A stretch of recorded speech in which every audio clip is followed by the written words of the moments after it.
They don't pay us to think. They pay us to know. We know we can beat them. There's no excuses why we shouldn't win the game. Period. W is on 3, man. Let's go. W on 3. 1, 2, 3. W. Welcome, all my fellow Redskin brethren and sistren. I am your man and resident Redskins fan, Lou. Thank you for joining me here on the Redskins Report. Redskins offseason, better or worse?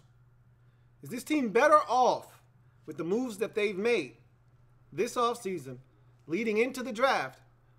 Are they at the same place? Are your expectations for this team at the same place that they were this time last season?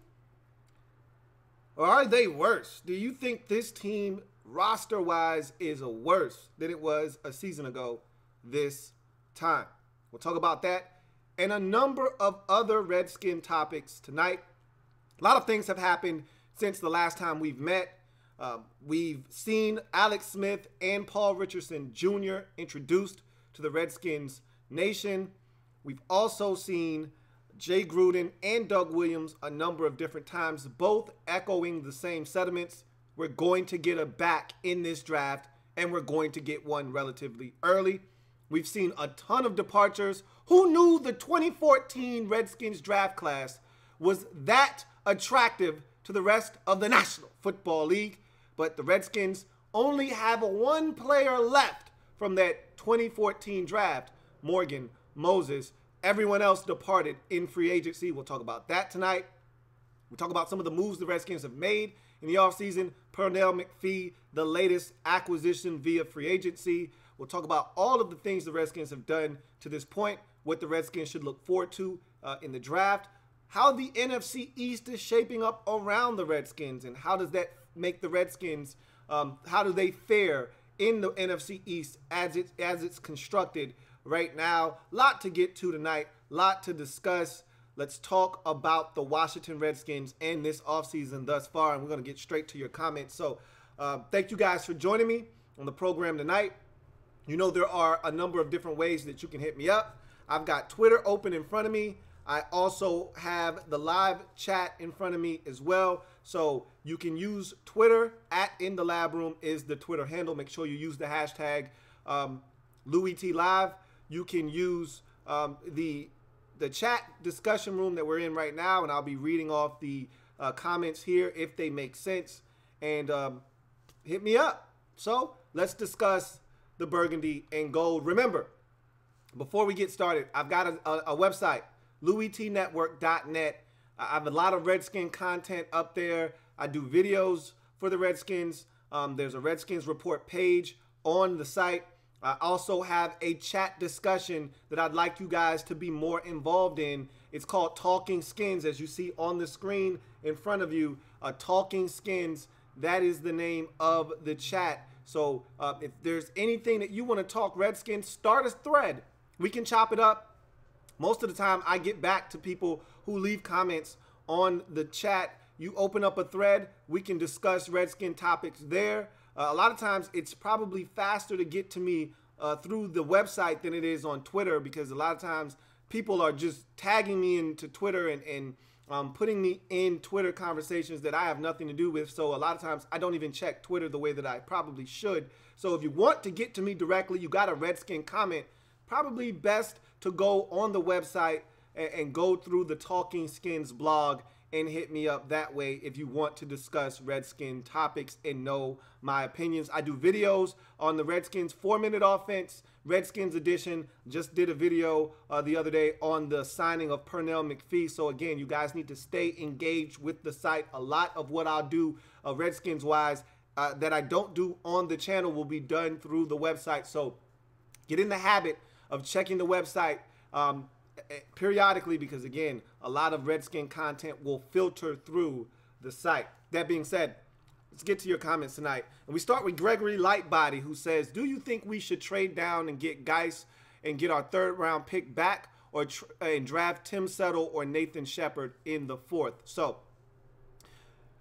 it's, again, in order to trade, you need a partner. You can't just say, well, I'd love to trade back. Someone's got to want your pick. And the way that it's shaping up right now, I don't think the Redskins pick is going to be that hot of a spot, because with the way it's breaking down right now, and the way it's breaking down right now, I just see the Redskins being in a position that, and I see I got some heat on Twitter, so we'll come back and knock those down. But the way I see it right now, I see quarterbacks going in the top 5. I see upwards of 3, possibly 4 quarterbacks going in the top 5 of this draft, which means usually the only way people come up in drafts are for quarterbacks. Now, again, if a guy like, say, Derwin James is sitting there, someone loves him, and they want him really bad, maybe they'll come up for him. But again, I don't really see that happening. I think the Redskins most likely are going to stand pat at 13 and have to make a selection, and they're going to get a damn good football player. If all of these quarterbacks are selected in the top 10, they're going to be some really good, just like last year, some really good football players fell. Most notably, Marshawn Lattimore, the Defensive Player of the Year, fell to the New Orleans Saints at, I believe, 11. He had no business getting out of the top 5, let alone the top 10, but because the quarterbacks got pushed up, Marshawn Lattimore fell to the Saints, and they were the benefactors of that, and I think the Redskins could be in a similar spot this year. So, no, I don't see the Redskins trading back, but if they do, a guy like Geis would definitely be in their crosshairs in the first round for sure. And he says, and get our 3rd round pick back. That would be ideal. Really, personally, I would like the Redskins to get their 3rd round pick back via trading Sua Cravens. That would be the best way, and really the most logical way for them to recoup that 3rd round pick. But again, someone's got to be willing to come off of a 3rd round pick. For a guy that's highly talented and skilled, if he gets in the right situation, could really help a football team. But again, you got to coax someone into giving up their 3rd. Because if I'm the Redskins, either I'm getting a 3rd round pick for Sua Cravens or I'm not trading him. I'm not giving this guy away. I know that he's going to be hard to integrate back into the locker room, but look, he's worth a lot more to me, than to just give him away to somebody else. It's sort of like that used car reference. If it's my car, I paid for it, I own it.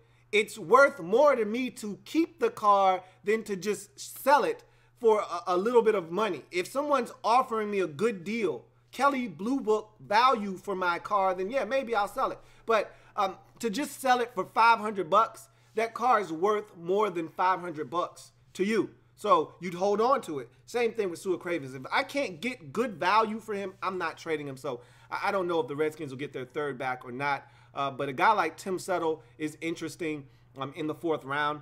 If he's there, the Redskins haven't addressed the position yet. And obviously what they do along the defensive line in the first couple of rounds will dictate whether a guy like Tim Settle or Nathan Shepard is a decision that they have to make later on in the draft if those guys are still available. So we'll see what happens. FBG Tony says, in my opinion, we stayed the same. We got older and slower in the secondary. I can't wholeheartedly disagree with that.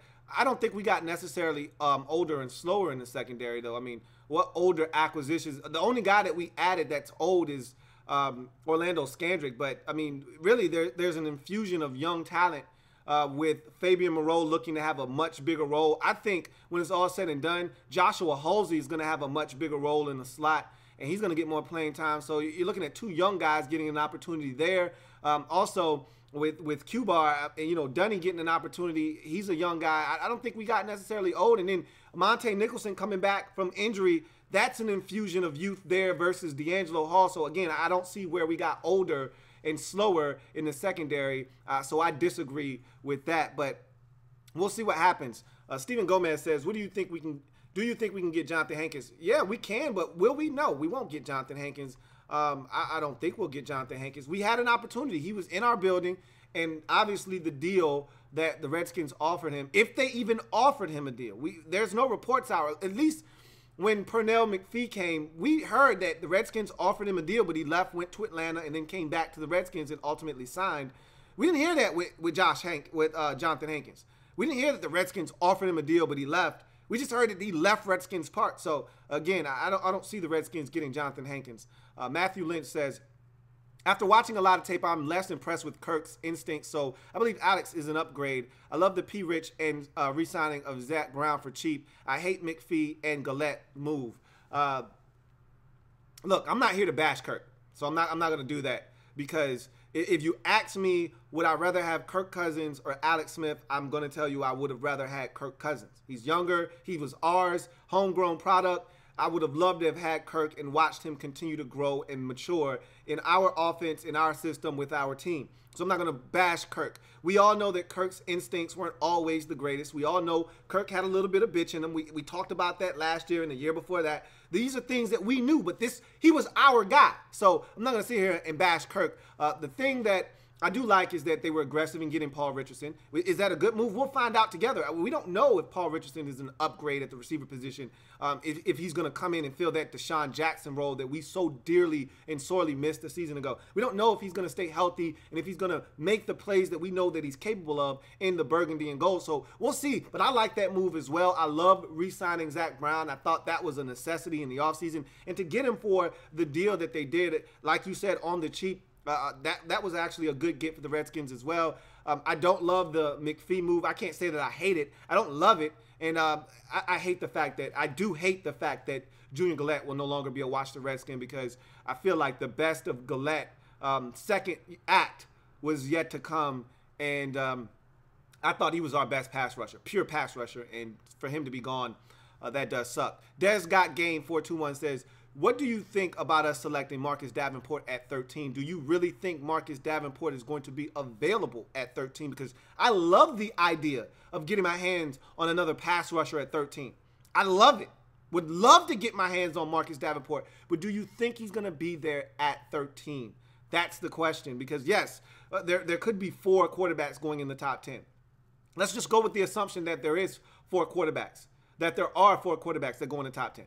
Let's go with the assumption that you do have Bradley Chubb go off the board. So that's 5 picks right there. Let's go with the assumption that you have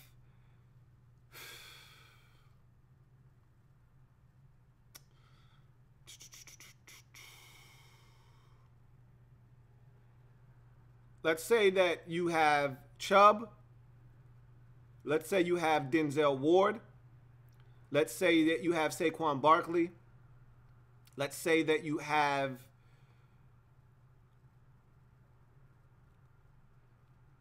Quentin Nelson. Let's say that you have Tremaine Edmonds. So Edmonds, Nelson, Barkley, Chubb, Ward. 4 quarterbacks. That's 9 guys right there. All right. Let's assume that Vita Vea goes. And let's assume that Roquan Smith goes. And I'm just throwing out random names. That's 11 guys. There's still an extra pick in there somewhere. And I might have thrown in a couple of guys that don't even get drafted.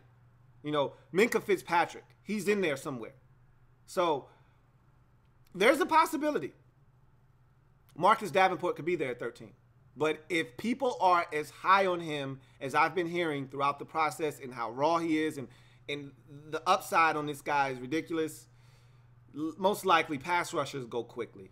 I can't see him lasting, but I love the idea of getting our hands on Marcus Davenport. So, yeah, I'll be on board with that for sure. FBG Tony says, I also wish that we waited on A.J. McCarron instead of making the hasty trade for Alex. 2 years, $16 million is a bargain for a starter, and we would have had $10 million more in cap space than we do.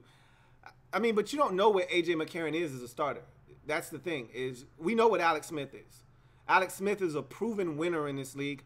My whole thing was, even though I wanted to go young at the quarterback position if we were going to move on from Kirk, which we knew was going to happen, I didn't want to suck. I didn't want to go through what it was going to take to get a young quarterback and have to go through the growing pains of starting a guy like maybe Colt McCoy or, in your case, A.J. McCarron. And I like A.J. McCarron, but I don't love A.J. McCarron. We're not sure that A.J. McCarron can start in this league and be successful. We probably would have had the same success with an A.J. McCarron that we would have with a Colt McCoy. 6-10, 7-9 at best. And I didn't want to do that. you know, and that ultimately may be what we do with Alex Smith. Who's to say? But Alex Smith has a proven track record in this league. He gives us hope that we don't have to suck for the next couple of years while we try to figure some things out. The Eagles are really good. They just won the Super Bowl, and they don't seem to be regressing at all one bit. As a matter of fact, they seem to have gotten better by looking at some of the moves they've made in the offseason. The Cowboys are right there, and the Giants, although they seem like they could be in a rebuilding phase, they're still not that far away from being a contender in the division. I mean, we know this is a division that hasn't been repeated with a repeat champion since 2003, 2004. So I don't know if I would be on board with a guy like A.J. McCarron. I'm fine with the Alex Smith move. I really am. Joshua K says, I'm going to miss Fuller more than anyone else that left. What is your overall review from Breeland after 4 years of being a skin? I would have loved to have had Vitamin B back, man. Bashaud Breeland, to me, was a guy that when he was confident and engaged was one of the better corners, not just on our team, but in the league. I mean, we've seen this guy have some performances that were top-notch. Did he have outstanding ball skills? No. Did he always locate the football? No. But was he feisty? Was he a competitor? Was he a guy that was game up for the challenge? Most weeks, yeah. And again, the only time he wasn't up for the challenge was when he lacked confidence. And in 2016, he lacked confidence. I think the move to bring in Josh Norman shook his confidence. When everyone started talking about Norman having to travel because he couldn't check Antonio Brown, who torched him in week 1, and then Des Bryant smoked him in week 2, it hurt him. I thought it really shook his confidence to the core, and it really made him less of a player. He became disgruntled, and it was a long season for him. But he bounced back nicely in 2017. We saw him play well in 2014 as a rookie. We saw him play well in 15. I thought he was worth bringing back, but again, we're not there every day. And I think he was a malcontent in the locker room at times. We remember in 2016, there were problems with Bashaud Breeland in the locker room. Okay, he was telling the coaches what he was and wasn't going to do, which is why they got rid of Perry Fuel, because he basically told Perry Fuel, I'm not playing safety. So he was a problem, and I think the Redskins weren't really interested in bringing him back when it was all said and done. But I thought he was really good, and if not for the problems in the locker room and if the Redskins loved him, at the money that he commanded on the market, there's no way that the Redskins would have been able to say no to that price to bring him back if they really liked him. So I just think it was a situation where it was a mutual parting. He was ready to leave, and the Redskins were ready to see him go. So Stephen Gomez says, how do you feel about possibly selecting Darius Geis at 13? I don't like that at all. There are too many good football players to select Darius Geis at 13. He's not worthy of the 13th pick in the draft. I like Darius Geis. I don't love him at 13. As a matter of fact, I don't love Darius Geis as a first-round pick, to be honest with you. If you trade back and pick up some picks, then I would be more receptive to it. But to be honest with you, I wouldn't like Darius Geis as a Redskin unless it came in the second round.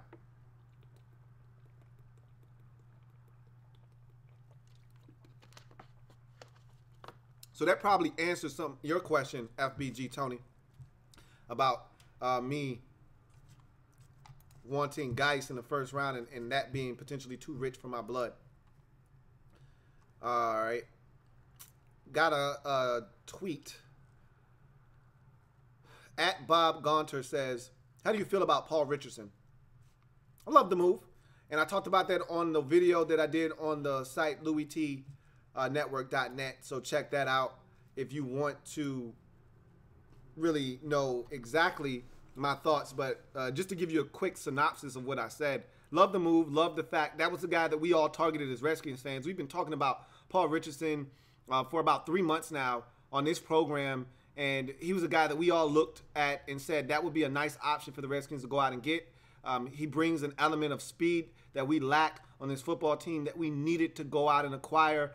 And so I love the move. I love what he brings to the table. Now it's all about getting him acclimated to the offense, getting him on the same page with Alex Smith, and, of course, him staying healthy. Matthew Lynch says, do you like Payne at 13? Seems like people don't either love or don't love him at 13. I don't love him at 13 either. I'm not a Daron Payne guy, to be honest with you. I like Daron Payne, but there's something about Daron Payne that I just don't think he's a dominant player. I think he's a good football player. I don't think he's a dominant one, if you get my drift. At 13, you're looking for dominant. You're looking for elite. I think Daron Payne is another guy you add to the mix, and he can help.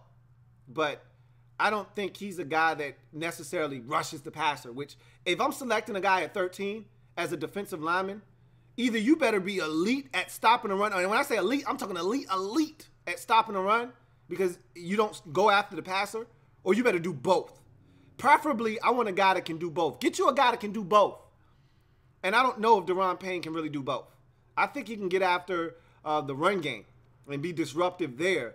I don't think he's necessarily a natural disruptive pass rusher. So I don't love him at 13. I mean, and again, I think that we're going to have a really good football player fall to us at 13. A guy that has no business falling to us. And so I'm prepared for us to get, similar to Jonathan Allen last year, I'm prepared for a guy to fall to us that has no business falling to us at 13. And Daron Payne is not my idea of a guy falling to us that we have no business getting. I'm thinking more along the lines of Derwin James, Minka Fitzpatrick, something like that. I'm looking for a steal at 13, and I think we can get it. So, John Perez says, what does new skins linebacker Pernell McPhee bring to the team? I did a video on Pernell McPhee. I don't love the move. So if you want really my true feelings on Pernell McPhee and what he brings to the table, go there. I'm not really going to get too deep into that, but I don't really love that signing. Again, to give you a synopsis of what I pretty much said was, he's what we already have. I mean, you're talking about a 280-pound outside linebacker. I mean, who's he getting pressure on? He's going to stop the run, which is what we already do well on the outside with Kerrigan and with Ryan Anderson. Preston Smith stops the run, when he's engaged. We don't need another guy to stop the run on the outside. We need a guy to get to the quarterback. Well, he doesn't get to the quarterback. He's had 5 sacks or less in each of the last 3 years with the Bears. He's not a guy that gets after the quarterback, so I don't think we're getting a ton with him. So that's how I feel about that. B.A. says, why are we in the business of signing 30-year-old players? I don't have a problem with the signing of Orlando Scandrick. We needed a veteran in the slot. They wanted a guy in the slot to replace what we lost in Kendall Fuller. And when healthy, I think Orlando Scandrick can really help us in the slot. So I didn't have a problem with the move of bringing in Orlando Scandrick. It's not like we are back to bringing in a bunch of 30-somethings. He's one guy that was 30-something years old. And so, like I said, 2 years, $10 million, and really that contract is more like 2 years, $6 million with incentives that can boost it to 10. Who's really complaining about bringing him in? It's depth. It's not like we're asking this guy to come in and start outside for us. It's depth. And he may not ultimately be the guy that gets a ton of reps in the slot. Like I said, I think Joshua Halsey is going to surprise a lot of you this season. So, I'm not really going to cry over that signing. I don't see anything wrong with it, to be honest with you. KT the Southern Gent says, is Gruden on the hot seat this year? Potentially.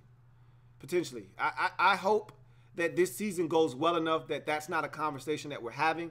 But if the Redskins go 6-10, 7-9, heads may roll. And it all depends on what that 6-10, 7-9 looks like. But, I mean, there's really no way to slice it. 6-10, 7-9 isn't good enough. And with the moves that they made, with no Kirk Cousins, with Alex Smith coming in, with all the hoopla, I think you've got to have a good season this year. Or there could be some changes potentially coming down the pipeline. So, yeah, I think this may be the year where, even though he got an extension a couple of years ago, I think he might actually be on the hot seat. So, we'll see. John Perez says, I'd like to either get, let's see.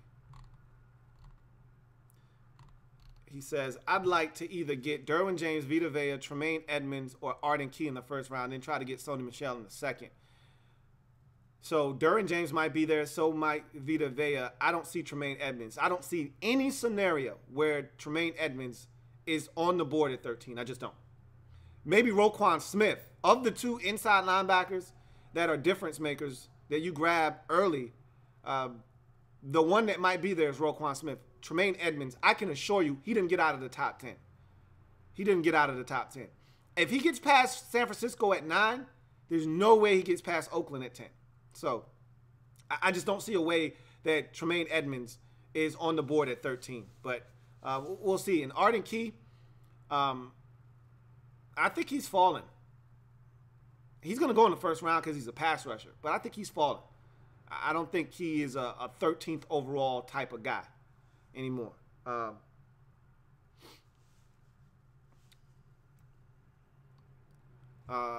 Tyler Rodriguez says, just draft Vita Vea so the Cowboys can't. That's not how the draft works. It's not how the draft works. You don't draft a guy so somebody else doesn't. If that's your guy, then yeah, you want to take him before someone else does. But if Vita Vea isn't your guy, you don't want to take him just so the Cowboys don't get him. Gregory Lightbody says, who's the best second-round running back in your opinion that the Redskins should take? I've got two guys that I really like now. One of them, he's got to hold on to the rock. But I'm really high on Rashad Penny now after watching him extensively. I love what he brings to the table. Think he's a difference maker potentially. But the guy that I really want the Redskins to draft, if everything checks out off the field, is Auburn running back Kerryon Johnson. That's the guy that I really like in the second round. Just watching what he brings to the table. He's physical. He's patient. I think he's everything we're looking for in a first or second down back. Is he a home run hitter? I don't think so. Would I like more speed? Yeah, and that's why I really like Rashad Penny. But if you're looking for a difference maker, I think either one of those two guys can be a difference maker. Penny's got to hold on to the ball, but he also offers you something in the special teams game as well. So that's why Rashad Penny also, because we stink on specials. So we could use a guy to boost specials. And to me, with Penny's ability to return kickoffs and also give you some punt return value as well, I'd love to see a guy like Rashad Penny potentially be on the Redskins board and be high priority come second round. But we'll see what the Redskins is. As long as they don't get another duplicate back. Like, even though a lot of people like Nick Chubb, Nick Chubb just seems like a duplicate back. And I know he's faster than Samaje Perine and he's faster than Rob Kelly, but it just seems like he's in that same mold of a big, stocky back. I don't want another one of those guys. I don't want another guy that seems like a plotter, you know. And I think Chubb is probably, I'm not giving him enough credit, I feel like. But at the end of the day, there's something about him that just doesn't feel like he complements what we have in our backfield already. So I just hope he's not the guy in the second round. But we'll see. Jonas McConan says, free agency has been good so far. I think Hankins is going to sign later in April. Well, last year, remember, if you remember correctly, it took Jonathan Hankins a long time to sign. As a matter of fact, I don't think he signed until after the draft was over. So maybe he's going to do that again. Maybe he's going to weigh his options and then sign later on in the process. But I just don't expect him to sign with the Redskins. But we'll see. Amic89 says, who do you think we're going to get for the 13th pick if we don't trade back? I really don't know because, again, my thing is with the draft is how does things shake out? How do a lot of these picks go? You know, we talked earlier, and I know you said you just got here not too long ago, but we talked earlier about how it could shake out. We could see 4 quarterbacks go in the top 10. You're probably going to see 1 or 2 inside linebackers, definitely 1 for sure. You could see a cornerback go in Ward or Jackson. You could see an offensive lineman go in Quentin Nelson. We're going to see Bradley Chubb go. That's a fact. You're going to see Saquon Barkley go. That's a fact. So you could see a number of guys come off the board that pushes some of the bigger names down the board, like a Minkah Fitzpatrick, like a Derwin James, where you just say to yourself, can you afford to pass up on this kind of a talent? Despite not necessarily having the biggest need at that position, can you afford to pass up on that kind of talent? The answer is no. You just take that guy and you find a way to make it fit. So, hard for me to really say. This isn't one of those cookie cutter type drafts where you're just like, okay, at the 13th pick, this guy should fit into this slot. Like in past years, quarterbacks are going to dominate this draft early, and that's going to change some things. So we'll see what happens.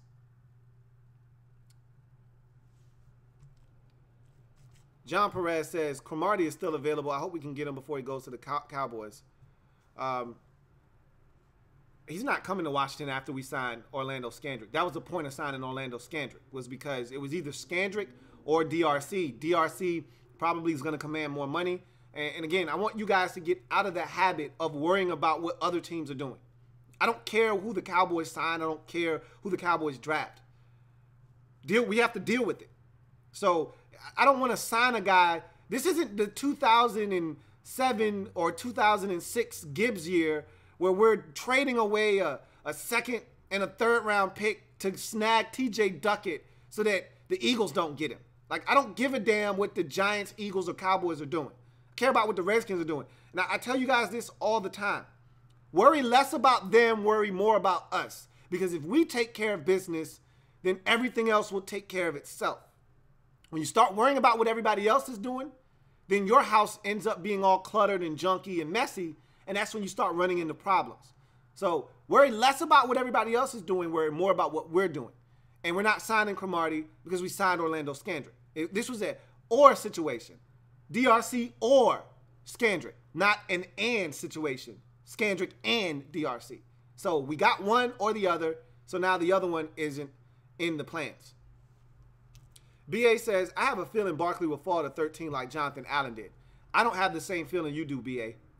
There's just no way a talent like that, that's a can't-miss prospect, falls out of the top. I don't even see this man falling out of the top 5. And just know this. The Indianapolis Colts traded back with the Jets at 6. There is no way in hell Saquon Barkley gets past the Colts, who don't currently have a running back. Okay, Frank Gore moved on. They didn't sign a running back purposely because they're going to get one in the draft, whether it's in the first round or in the second round. They're going to get them a back. Don't think for one second that if Barkley falls, and that would be a precipitous fall, to fall to 6, let alone 13, don't think for one second that his name, they will turn that card in so fast it'll make your head spin if he's on the board at 6. There's no way. No way that he gets to 13. None.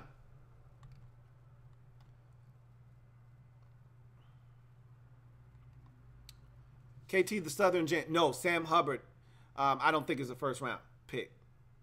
With the way this draft is going to go, in a normal draft, he probably would have snuck into the end of the first round, even though I don't think his talent says that he's a first-round pick. In a normal draft, he probably would sneak into the back end of the first round. 30th pick, 31st pick. But in this draft, I think he's going to get pushed out because of all of the activity with the quarterbacks and things of that nature. I mean, hell, Lamar Jackson could even go in the first round. I think a guy like Hubbard is going to be one of the guys that suffers because of all the quarterback activity in the first round. Stephen Gomez says, would you like Phil Taylor to come back? And if so, do you think he would be a good football player like he was in last year's preseason? I don't see anything wrong with bringing back Phil Taylor. Not going to cost you a lot. I love the fact that would provide us with a little bit more depth at the defensive line position, especially nose tackle, a position that we struggle at. So I wouldn't have a problem with bringing him back. I'd love to draft a guy and bring Phil Taylor in. I have no problems with that whatsoever. Jonas McConan says, do you think the Skins' best option at 13, provided that Vea or neither linebackers are available at 13? So who do I think is the best option if both linebackers, that would be Edmonds and Smith, are gone, and Vea is also gone? If that is the case, if all three of those guys are gone, that means someone like Minka Fitzpatrick or Derwin James has fallen. So that was probably where I would turn my attention to next, because you got to think, if Vita Vea is gone, both linebackers are gone, let's just go with the assumption that 4 quarterbacks go. So that's 7 picks right there. Saquon Barkley's going to go. Bradley Chubb is going to go. That's 9 selections right there. Davenport might be gone at that point. If he's not, that's another guy that you've got to throw in the mix at 13 for the Redskins. If Davenport is available, along with Derwin James, Minkah Fitzpatrick is a guy that I think probably going to be gone as well. But if he's not, that's a guy you've got to consider strongly. So I think that if Quentin Nelson is there, if you're the Redskins, I don't know if I would love that. But we do have a gaping need at left guard, and he would come in and upgrade our offensive line in ways you can't imagine. Would I be upset at that? Probably not. Probably not, because it would damn sure help our run game for sure. So there are going to be a ton of options. I told you, a good football player is going to fall to the Redskins at 13, and the options will be plentiful. And then it's the ball is in the Redskins' court to make the best decision for the football team moving forward. So provided that Vea is gone and the 2 linebackers are gone, I think at least one of those safeties and possibly Marcus Davenport are there with the addition of a guy like Quentin Nelson as a guard. Again, I know we drafted Brandon Sheriff, but think about this. He's coming up on a contract year. And what if the Redskins don't want to pay him what he's worth? I hope that's not the case. But I'm not saying. I'm just saying. They could be drafting his replacement.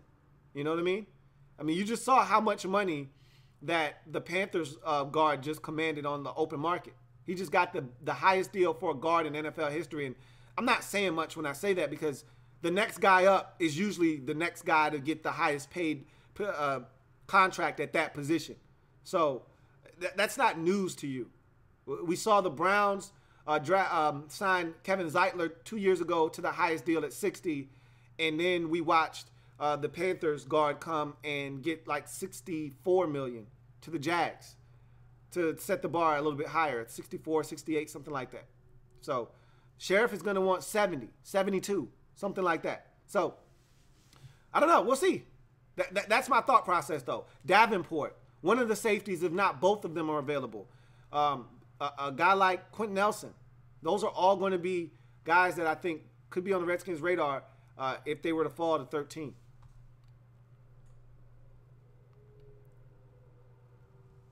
Redskins fan 21 says, what is the role of Sua Cravens on this team? In my opinion, I'd rather have Nicholson back there over Sua. Well, Nicholson, if you heard, so let's talk about Monte Nicholson right now, because I don't know if you guys had a chance to hear Jay Gruden talk about Monte Nicholson.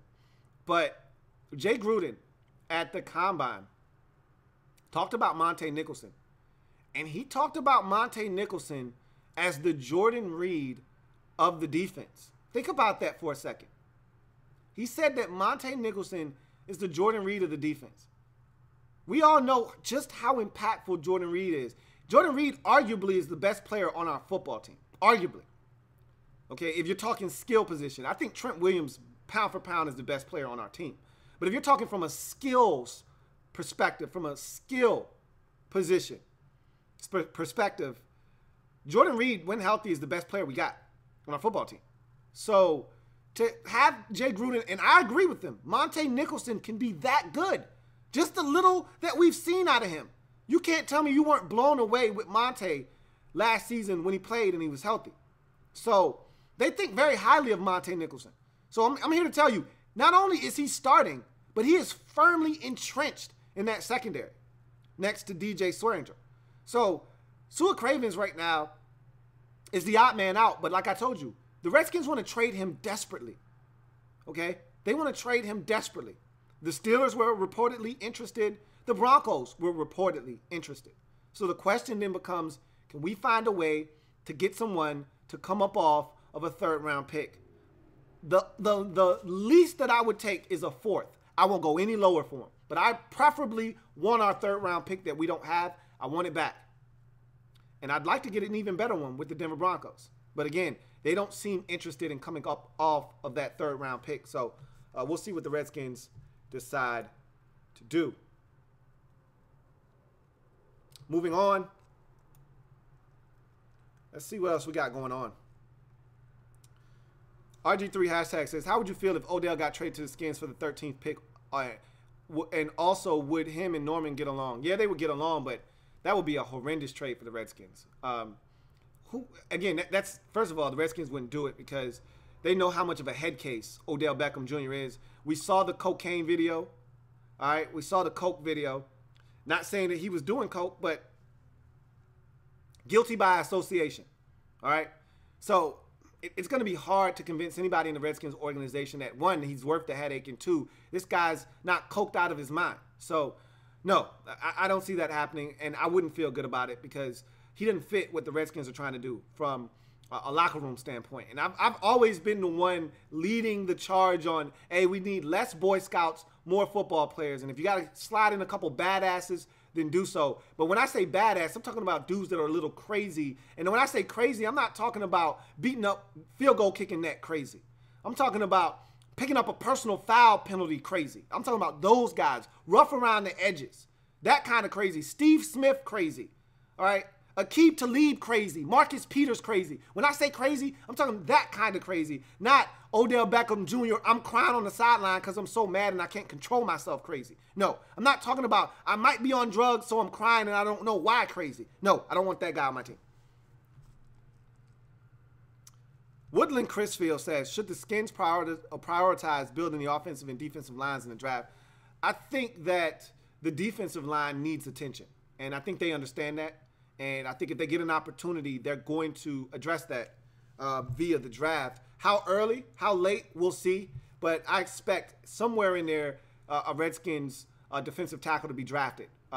Whether it's early, mid-rounds, late, I think you're going to see at least one defensive lineman drafted by the Redskins. As far as the offensive line is concerned, if they don't make a move, and there's still some guards out on the market, if they don't make a move at guard, you have to assume that they're going to draft someone. Because we don't have a starting left guard. We don't have a left guard. Sean Laval, still out on the free agent market, and I'm not sure that he won't be back because we don't have a starting left guard. Spencer Long is a Jet, so we don't have a left guard. So you've got to assume that if they don't make a move to bring in a starting left guard, a guy like Zach Fulton from the Chiefs, something like that, you've got to assume that they're going to address that position in the draft. B.A. says, why are people not talking about Taven Bryan and R.J. McIntosh? It's not sexy to talk about defensive linemen. Unless they're dominant, it's not sexy. Taven Bryan only has 1 year of high-level production at Florida. So it's not sexy to talk about defensive linemen. Just like it's not sexy to talk about offensive linemen. How many times have we had a discussion about an offensive lineman in this draft? Not many, because it's not sexy to talk about guys that don't impact the game, that you can see, that don't fill up the stat sheet, but they're so vital to your success. Offensive and defensive linemen, the trenches are so important in this league, yet we don't talk about them a lot because it's not sexy. It's not easy to do because a lot of times we don't see exactly what those guys are doing. If you're not watching those positions closely, you have no idea what those guys are doing. None. The only time you know what an offensive lineman is doing is if he makes a hell of a block or he gets his ass whooped on a snap. It's the only way. Other than that, out of sight, out of mind. Sort of like referees. Unless they're making a call, you don't even know they're on the field. Unless an offensive lineman is doing something really good or really bad, you don't even notice them on the field. They're just a part of the game. So that's why you don't hear guys being talked about a lot, especially along the defensive and offensive line. Stephen Gomez says, do you think the Redskins will draft best player available or will they draft the position of need? And if so, what position will they draft in the first round? So I think at 13, you got to draft best player available. You know, you start looking for a combination of best player available and need if you're drafting in the playoffs. If you're drafting 22nd overall, 24th overall, 27th overall, that means you're not that far away. So you're looking to fill a need while all the while getting the best player available. You're looking to have those two things meet. When you're drafting in the top 15 of the draft, you stink. So you're looking to get the best player available. You're looking to stockpile talent because obviously you don't have enough of it. If you're drafting in the top 15, you don't have enough. So you need to be getting the most talented football player you can get. And the only way you don't draft a duplicate is if it's quarterback position or it's a left tackle. Other than that, you can use just about every single position on the football field if it's the best player available on your board at 13. That includes Quentin Nelson at guard. So I wouldn't have a problem with it. Would I love it? I don't know if I would love it, but I wouldn't be opposed to it. You got people saying, and I'm a Notre Dame Fighting Irish fan, I know how good Quentin Nelson is, okay? So it's not like I don't know what Quentin Nelson, hell, I like Mike McGlinchey as well. I know those guys because I watch them on Saturdays. I'm a Notre Dame Fighting Irish fan. So I can tell you about Quentin Nelson. I can tell you he's a badass in the run game. I can tell you he's good enough as a pass protector. I can tell you Quentin Nelson's going to be a damn good football player for a very long time. So I wouldn't be opposed to taking a guard at 13. If that's best player available on the Redskins board, I wouldn't have a problem with it. Wouldn't have a problem with it. So, again, if I'm the Redskins, a good football player is going to fall to 13. I can assure you of that. And hell, if one of these big-time pass rushers fall, you got to take them. Again, I don't see a guy on our team stopping us from taking another pass rusher. I don't see a guy on our team stopping us from taking an elite safety. Yeah, we got a starting backfield of safeties in Swearinger and Nicholson. Do you think that I would hesitate for 1 second to not take Derwin James if he fell to 13? Because we got two safeties? I don't give a damn. Give me Derwin James. Nicholson showed us last year that he can't stay healthy. And DJ Swearinger, what did he sign, a 2-3 year deal? He doesn't have that much time left on his deal. I think he signed a 3-year deal. So I'll take Derwin James in a heartbeat. So I'm on that best player available, BPA, especially when you draft in the top 15. Redskins fan 21 says, who do you think will lead the team in receiving yards in 2018? Let's just hope it's not Chris Thompson, okay? Honestly speaking, though, I think it's going to either be Josh Doctson. I think it's a breakout year for Josh Doctson. I know a lot of people are down on Doctson. I think this is the year that he shows everybody why he was a first-round pick. Everyone matures at a different rate, and I think this is Josh Doctson's year to break out. So it's either going to be Richardson, and I put down on the Redskins blog, Talking Skins, what someone asked me what I thought the projections for Paul Richardson would be, and I put those down. So if you want to know what I projected him to, stat-wise, to put up in 2018, go to the blog and check it out. But it's either going to be Richardson, Doctson, or Crowder. I don't think it's going to be Jordan Reed, even though I expect Jordan Reed to stay healthy this year. I don't think it's going to be Jordan Reed. But we'll see. You put a gun to my head, I'll tell you that my first two choices would be Crowder or Paul Richardson.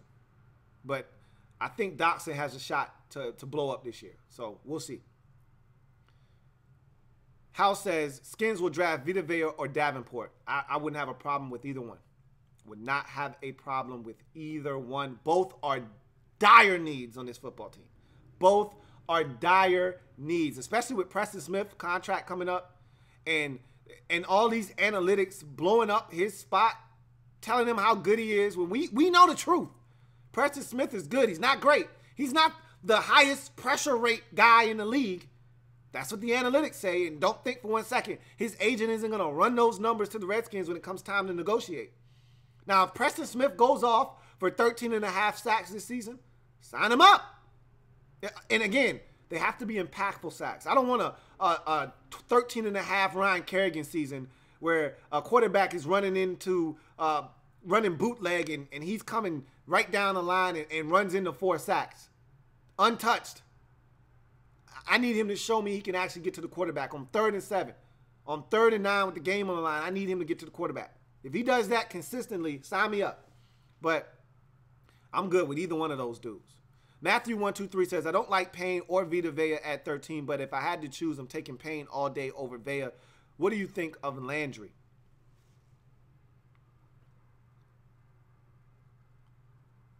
So I don't know if I would take Payne over Vea because I know what does Payne actually bring to the table. Like, what's his elite trait? I think he's good at a lot of things. I don't think he's great at one thing. I know Vita Vea is good at eating double teams and still making plays. I know Vita Vea's motor is extremely, extremely high all the time. Every time he's on the field, every snap he's on the field, he's giving you maximum effort. Can you say the same thing about Payne? Does Payne have an elite trait? A skill? I don't know. I don't know the answer to that. I don't think the answer is yes, though. And as far as Landry is concerned,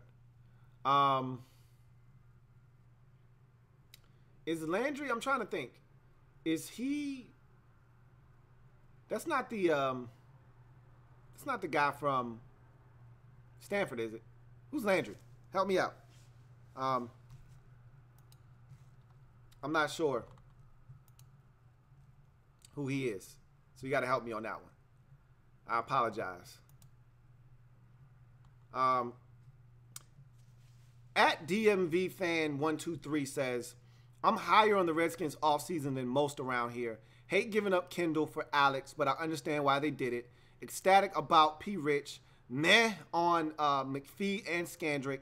In prime position to draft elite guy. Want third rounder back. Worried about left guard. That pretty much sums it up for me. I'm a little bit higher on Scandrick than most, but I pretty much echo everything you just said. I think you're spot on. I think that's a hell of a comment, and I pretty much echo everything you just said. I hated giving up Kendall Fuller in the deal, but I understand why they did it, which is what I said earlier. P. Rich, I love it. I'm ecstatic just like you are. I think the sky's the limit for that guy if he can stay healthy. I don't love the McPhee signing, so yeah, I'm pretty mad on that. I think I'm a little bit higher on Scandrick than you and most Redskins fans are. That's okay. And we're in a prime position to get an elite guy, as I've talked about all night. And I want my third rounder back just like you do. And I hope they can trade Sua Cravens and get that back. And I'm worried about left guard just like you are. And if they don't sign somebody, then that could end up being a problem. And I don't want to bring back Lord help us all if they got to bring back Sean Laval. That may be ultimately what happens, but we'll see. At Berg and Gold 67 says, Will Hernandez, bro, need the guy. Hey, if he's around in the second round when we pick, I wouldn't be opposed to it. Again, I want to attack running back, though. I can tell you, if we don't get Will Hernandez in the second, and I honestly don't think he'll be there, I think he's an early second-round pick is Will Hernandez. I don't think he makes it to us. But if we don't get a running back in the first round, you probably got to get the one that you want in the second round, and a guy like Hernandez won't be there because we don't have a third-round pick. He won't be there in the third round anyway. He's coming off the board in the second round. He's probably the second or third best guard in this draft. A lot of people like Wynn out of Georgia as the second best guard after, obviously, Quentin Nelson. And then after those two, I think you'll see a guy like Will Hernandez come off the board. So I don't think Will Hernandez will be there for us. But I like him. I like him a lot. At B_admiration95 says, Redskins are going to have a meeting with Darius Geis. What situation around would you see him being there for us or the Redskins drafting him? Good question. And again, if you guys want to jump the line, Twitter is how you do so. So I think the Redskins are interested in Geis if they trade back. Now, I'm going to tell you right now, the Redskins are scaring me a little bit because Jay Gruden and Doug Williams have been a little bit too bullish on drafting a running back. And I'm all for it. But they're scaring me because I'm thinking that they're willing to spend 13 on a running back not named Saquon Barkley, which we know he's not going to be there. So that scares me a little bit because if his name is not Saquon Barkley, then you can't pull the trigger on him at the running back position at 13.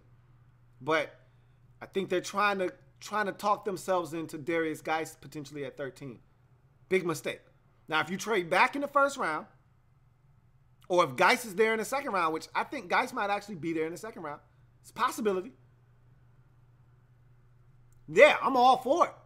You trade back into the 20s, late teens maybe. You look at that second round pick. Yeah, I wouldn't be opposed to going up and getting guys in a second maybe. Package up a player in your pick to go get a guy, maybe. I wouldn't have a problem with that. But 13 overall, I would not love that for Darius Geis.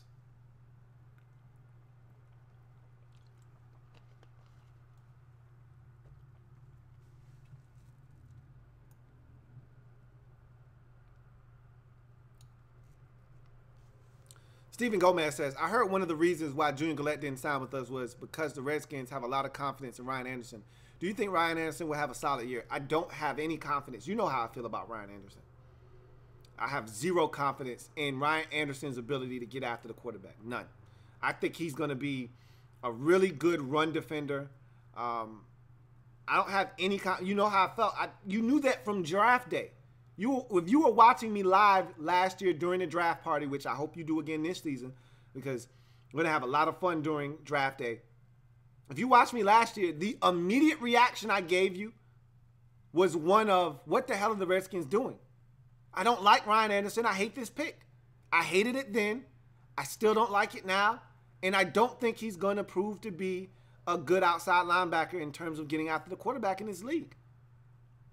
He's physical, but he has not one quick twitch fiber in his body. Not a single one. And so unless he's jacking up tackles with a mean bull rush, which we haven't seen, I didn't even see that on tape in college.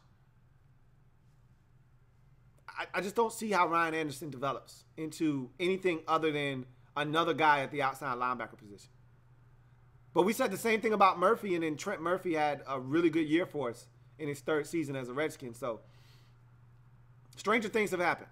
And I've been wrong before. I was dead ass wrong about Monte Nicholson. So I've been dead ass wrong before. I'd love to be wrong again. But from day one, from the jump, I was never a Ryan Anderson fan. And at least on tape with Monte Nicholson, you could see the athleticism. You could see there was some stuff there to work with.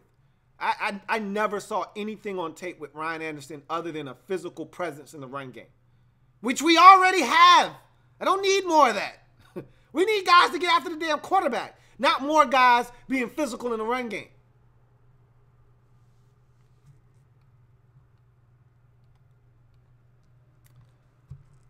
All right.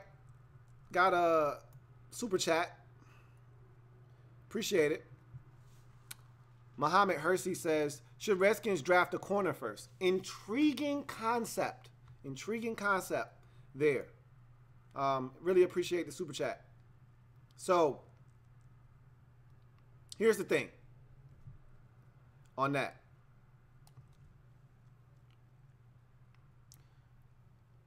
I think we're fine at corner. I think the Redskins think they're fine at corner. The move to get Orlando Scandrick fortifies the secondary. We've got a young secondary. And earlier my man BFG, or not BFG, my man Tony said that we were old and slow. We were getting old and slow in the secondary. I beg to differ. I beg to differ. I think that we're getting younger in the secondary. I told you, I told you when we drafted him in the 7th round, I said, this guy's going to make our team.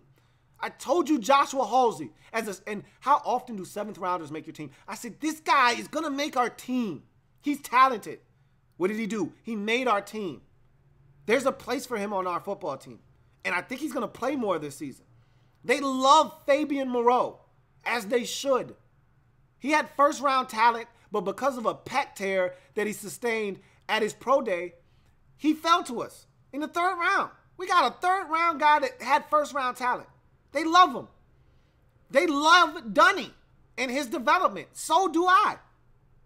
We got stuff.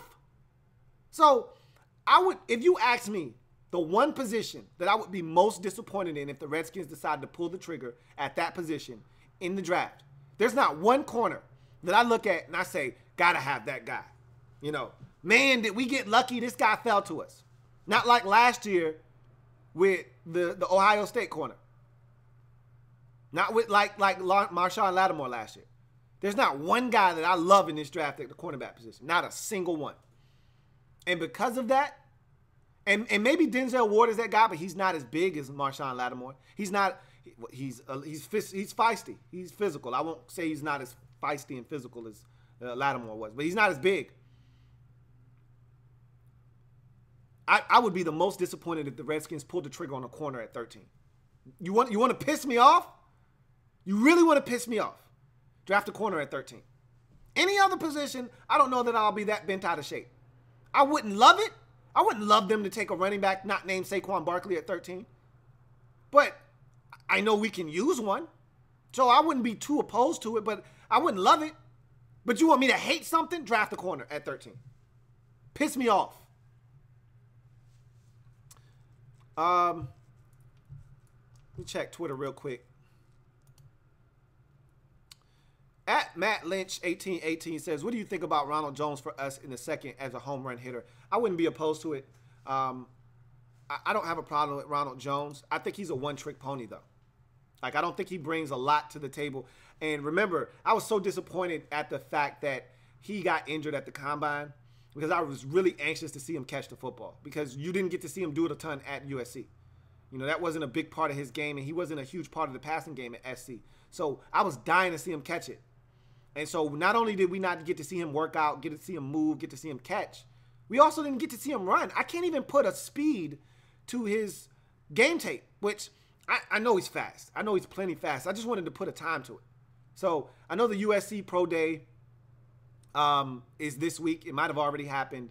But in any event, I really wanted to see it. I wanted to see it with my own eyes. Now I got to go off of what people tell me. I hate doing that. I want to see it for myself. So I wouldn't be opposed to it because he's a home run threat.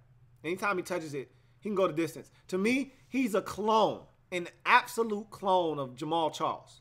And if you're into that kind of back, then you like Ronald Jones the second. So would I have a problem with it? Nope. Not in the second round, I wouldn't. Not at all. Noah Lianzo says, how do you think Kirk will do with the Vikings? I think he's going to do well. I think he's going to do great.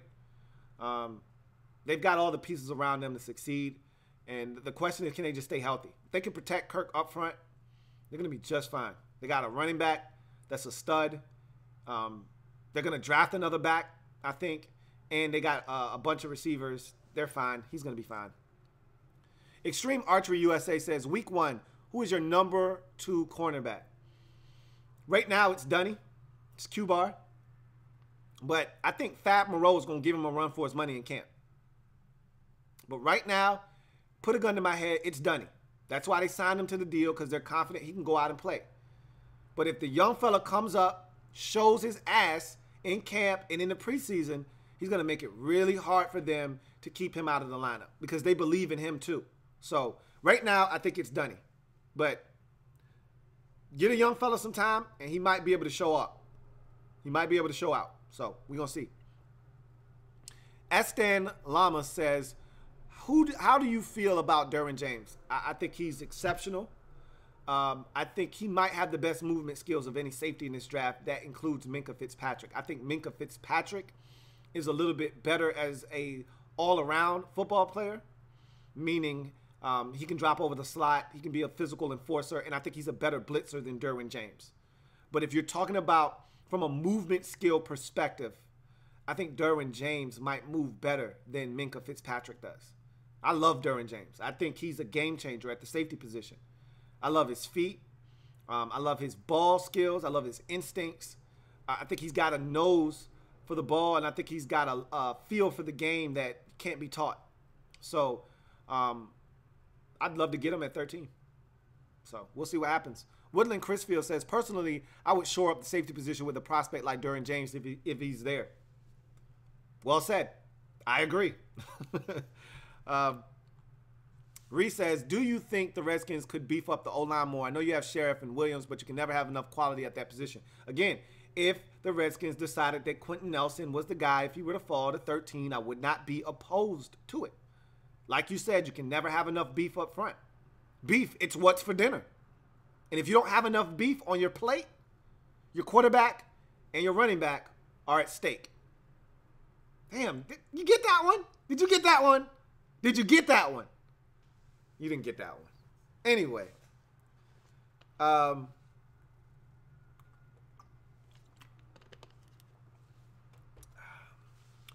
see.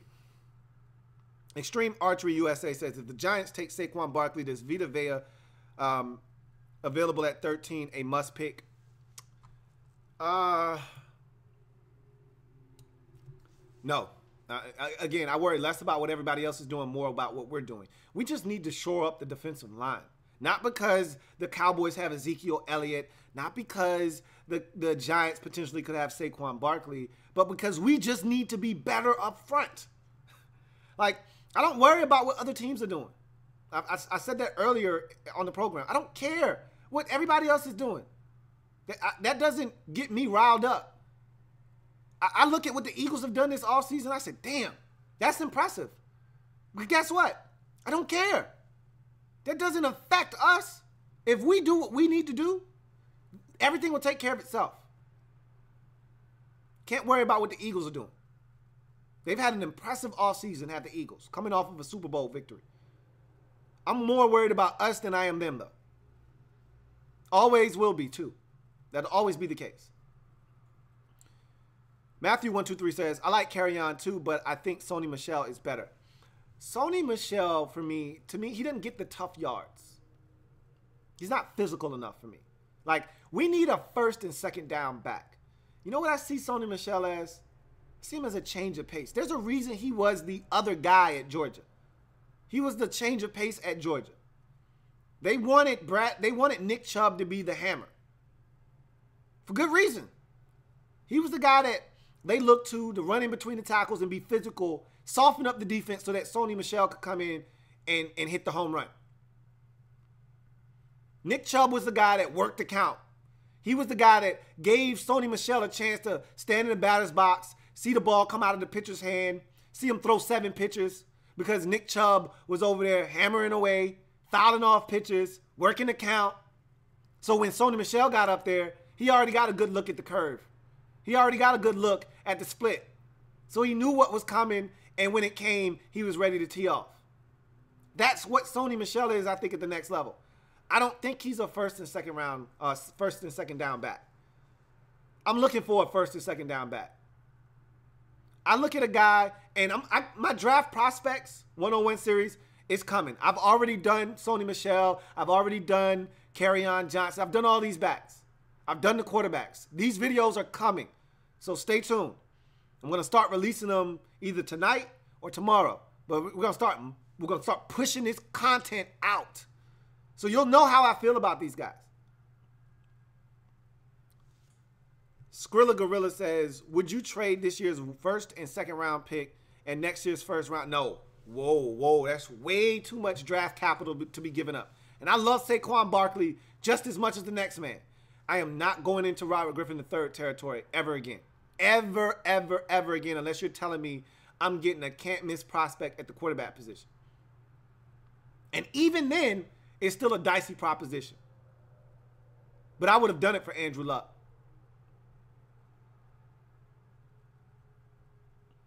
So, hell no.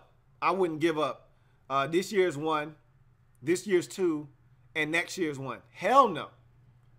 Then you want me to be in timeout next year? Remember what it felt like those years after the Robert Griffin III trade when we had to sit in timeout in the first round? You know how debilitating that is? Just imagine everybody else having fun at recess in the first round talking about, man, I want to see what we get at 17. Man, I can't wait to see what we do at 7.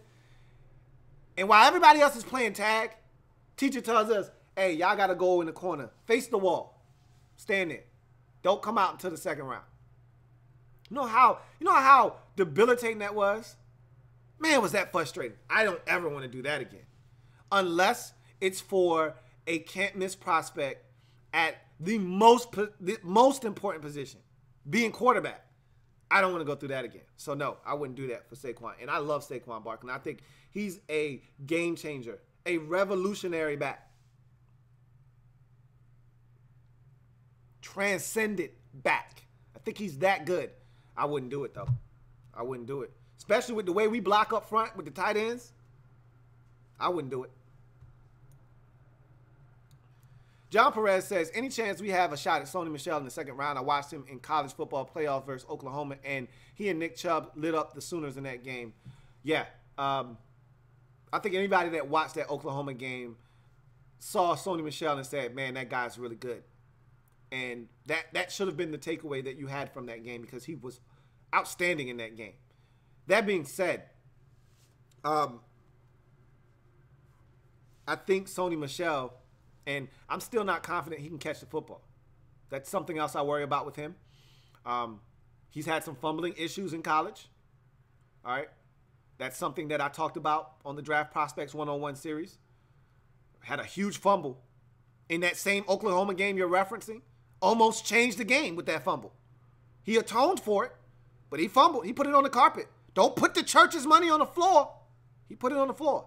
That's a no-no. So there's some things to like with Sony Michel. There's some things that I have questions about. I think he'll be there in the second round, but I'm telling you, he's creeping up boards. He might go off the board late one. A lot of people see him as the second best back over Geis in this draft. So look out for Sony Michel as a potential late first round pick. I'm not saying. I'm just saying. Reese says, Jay Gruden is the truth. He always stays composed regardless of his team situation. I love Jay Gruden, man. Love him. Love Jay Gruden. The only thing I question with Jay Gruden is, does his temperament, is it good enough to get us over the top? I love Jay Gruden, though. Because in this league, what we've found over the last decade is that dictators win. Dictators win. You look at college football. Who's winning all the chips? Nick Saban. They call him the Nick-tator for a reason. Because he don't play that shit. He don't play no games, man. Look at the NFL. Why did Jacksonville turn it around? Because their head coach came in. And he came in and he ruled with an iron fist. Pissed a lot of people off, ruffled a ton of feathers. But he told his players, believe in me. Trust in what I'm doing. You may not like it, but it will yield us dividends. What did it do? Got him to the AFC Championship game. Tough coaching. We all know that Tom Coughlin is a hard ass. That shit wins in the NFL. Bill Belichick, he's an asshole. It wins. Jay Gruden is not. It's not what he is. So I question, can you win being Pete Carroll? Can you win consistently in this league being Pete Carroll? I haven't seen many guys get it done lately. Being nice. So I hope that Jay Gruden, much like Pete Carroll, much like Dan Quinn, a guy that's a player's coach, that's a rah-rah guy that's full of energy like Jay Gruden, I hope for his sake that he can win. Because I love him. I love Jay Gruden. But at the end of the day, it's a results-based league. What have you done for me lately? Doom, doom, doom, doom, doom. Ooh, yeah. Y'all know what time it is. It's Janet Jackson time.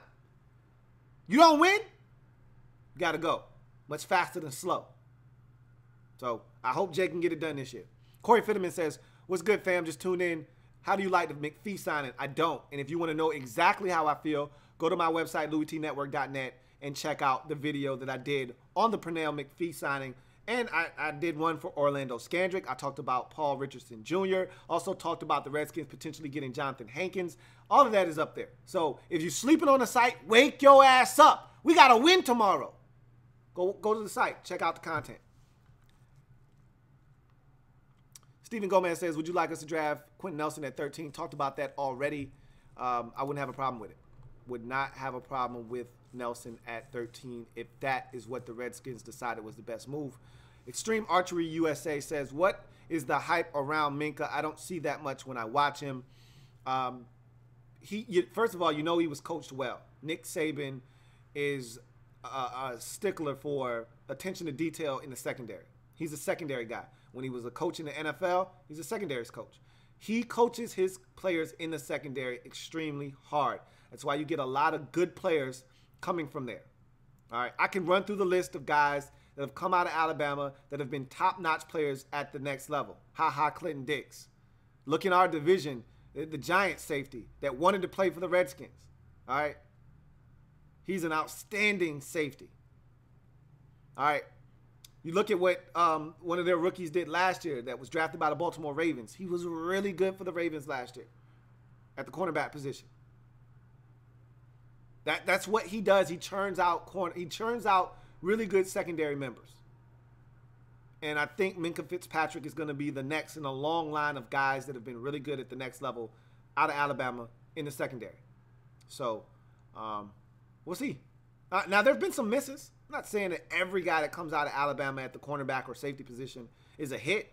But Minkah Fitzpatrick, I think, is going to be a hit. And I think Ronnie Harrison out of Alabama, also going to be another hit out of that Alabama secondary. So, again, Minkah Fitzpatrick has good movement skills. He's got the versatility. He was once a corner at Alabama, converted safety. I love when he blitzes. When he blitzes, things happen. There's a lot you can do with Minkah Fitzpatrick. He can run. He ran a 4.51 at the combine, so he can pick him up and put him down. That right there, that's red line speed, folks. 4.51 at that size with his ball skills. 2 years ago, I think he had 6 or 7 picks for the Alabama Crimson Tide. So if you're just watching 2017 tape, that's not enough. Go back and watch 2016. You'll see more of the versatility. You'll see more of the ball skills. You can't just watch 2017. Doesn't always tell the full story with some of these guys. So with Minkah Fitzpatrick, is there some hype? Yeah. But is it worthy? Does he garner that type of hype? I believe so. I believe so. And, oh, by the way, he's physical. So that doesn't hurt either. Andre P. Musgrove says, if the Redskins find a crazy enough way to trade up about 5 or 6 and take Saquon Barkley, what would your reaction be? My first reaction would be, what the hell did you give up to do that? You know, when you trade in the first round, and in order to get to 5 or 6, you got to move up 7 or 8 spots. You know how much draft capital that takes? I don't even want to know what that would entail to come from 13 to up to 5. Did you see what the Jets had to give up just to go from 6 to 3? They had to give up 3 twos and they're 1. 3 twos and they're 1. I would hate to know what it would take to go up 7 or 8. That was just 3 spots. Granted, it was into the top 3, but still, it was 3 spots. You asking to go 7 or 8. I wouldn't want any parts of that. None. Reese says, why didn't the Redskins sign Hankins? Seems like a solid player who fits a need. Because we're cheap. Because our general manager / team president is a penny pincher. He's frugal. Always looking for the best deal. He's a couponer. And Jonathan Hankins wasn't accepting any clip outs. So, let's see. Burgundy Fly Guy, what's going on, BFG? Says, could you run through the top 10 list of names that will be off the board in this year's draft? Your opinion, of course. All right, so I don't know all the teams yet. I haven't looked at a mock draft or looked at the teams.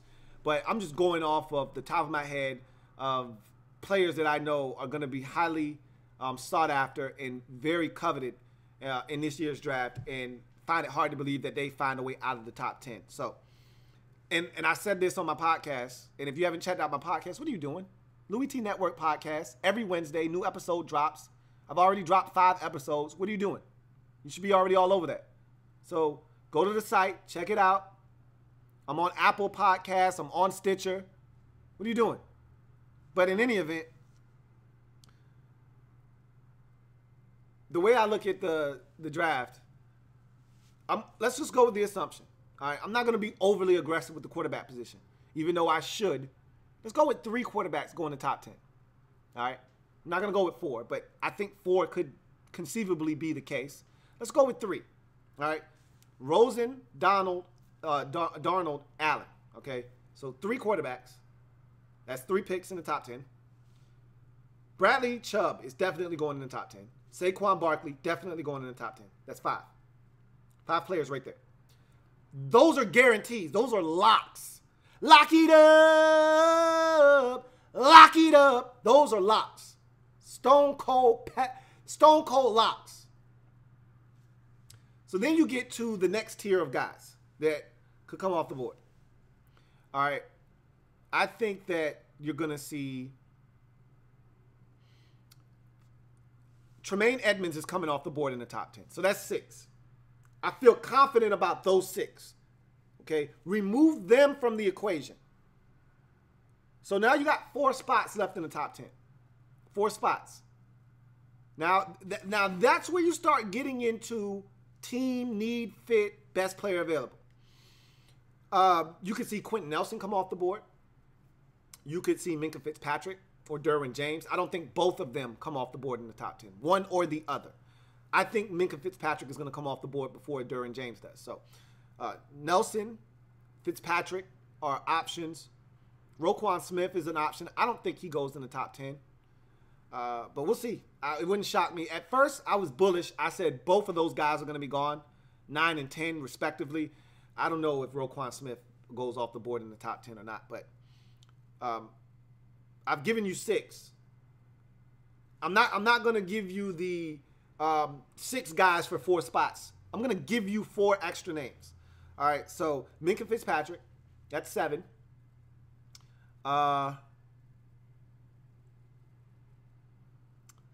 Marcus Davenport, I think someone's going to take him in the top 10. I don't think he gets out of the top 10. It's just so hard to find pass rushers in this league. He's got a shot to be dynamic. I think he goes. So that's 8. I think that someone's going to fall in love with Quentin Nelson.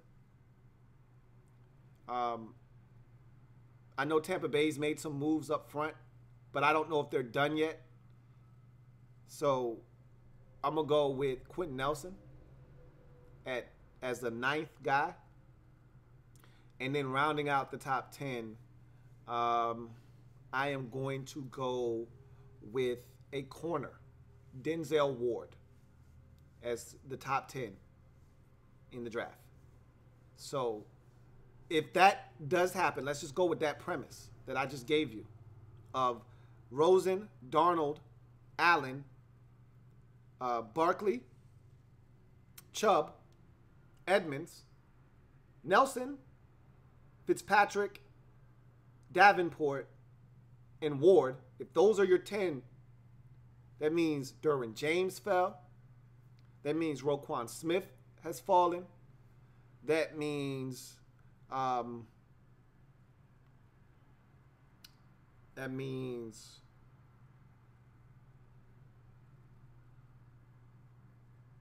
really that's really it.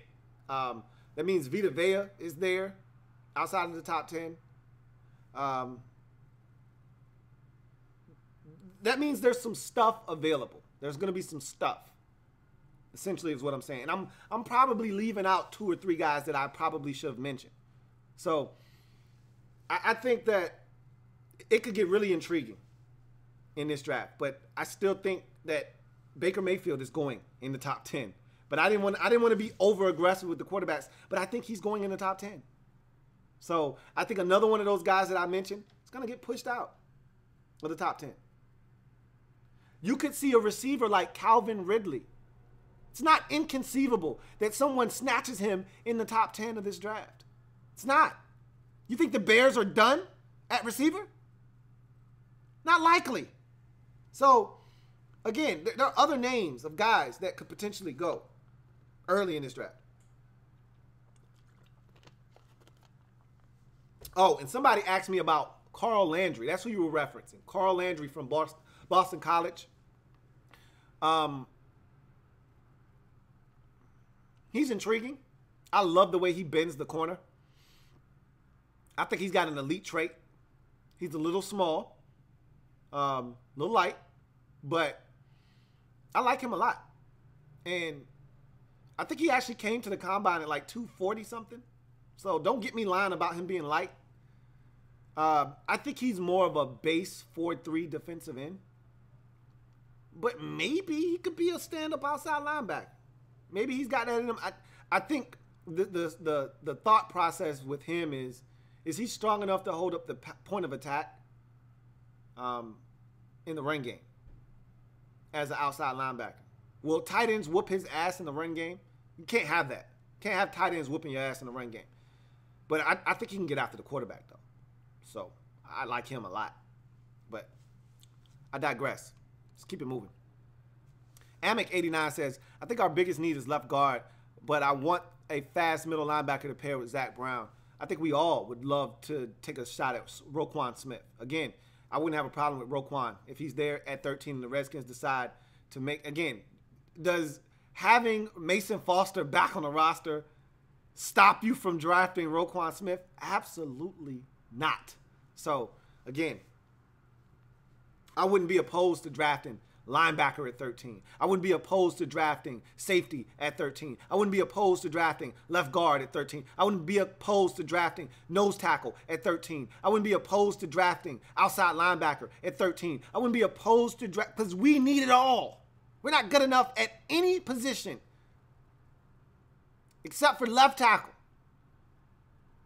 and quarterback to say, nah, I'm good there, man.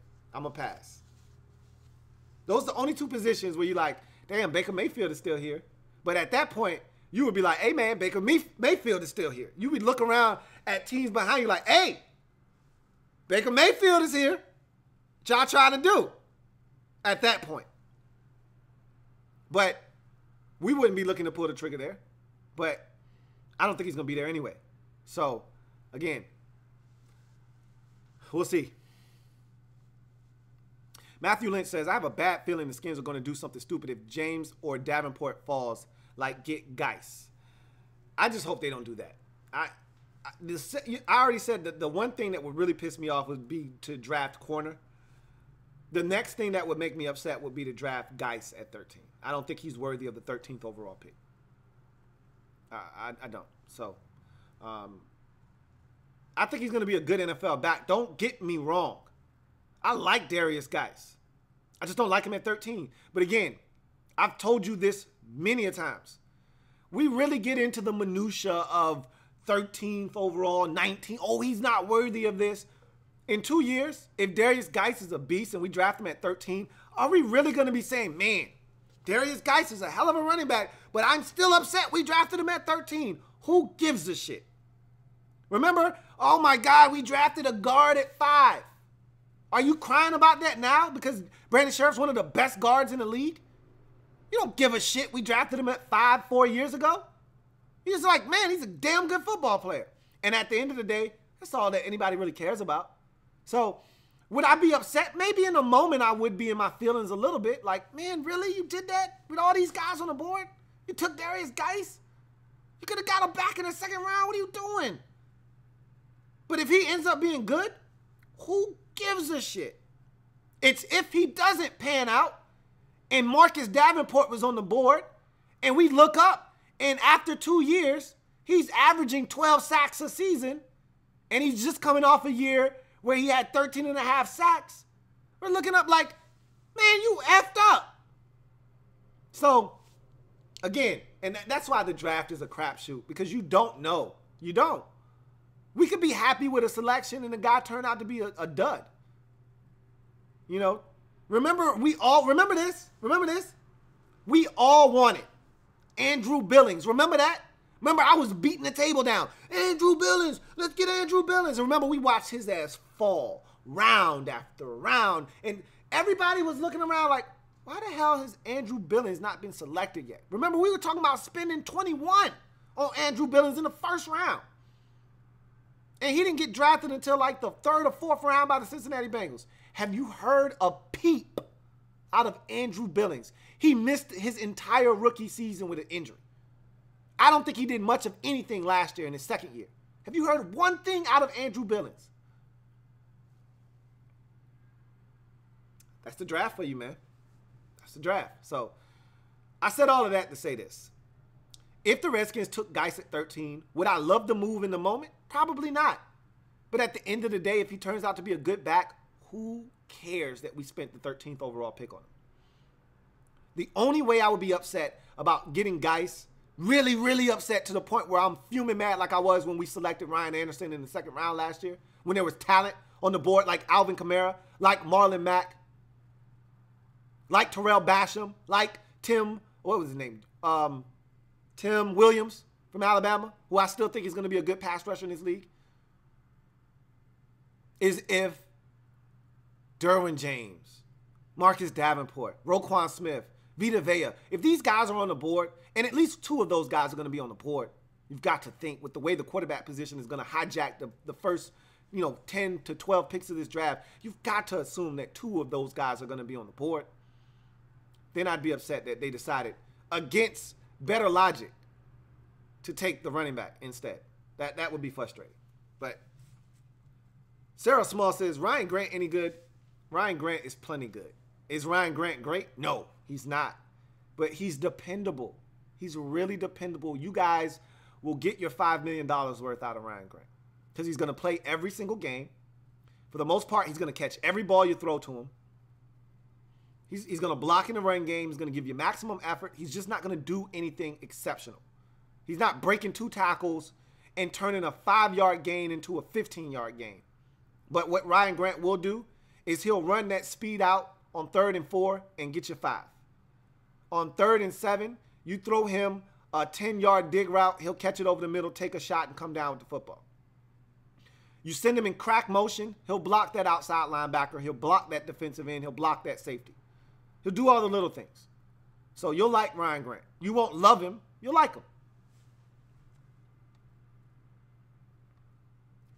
John Perez says, who's the best free agent still available other than Hankins? If we can't sign anybody else, I'd like to see us make some kind of trade for a D lineman. I don't think the Redskins are in the business of trading for anybody. They've done their one requisite trade for the offseason. That was the Alex Smith deal. I don't see the Redskins dipping back into the trade market.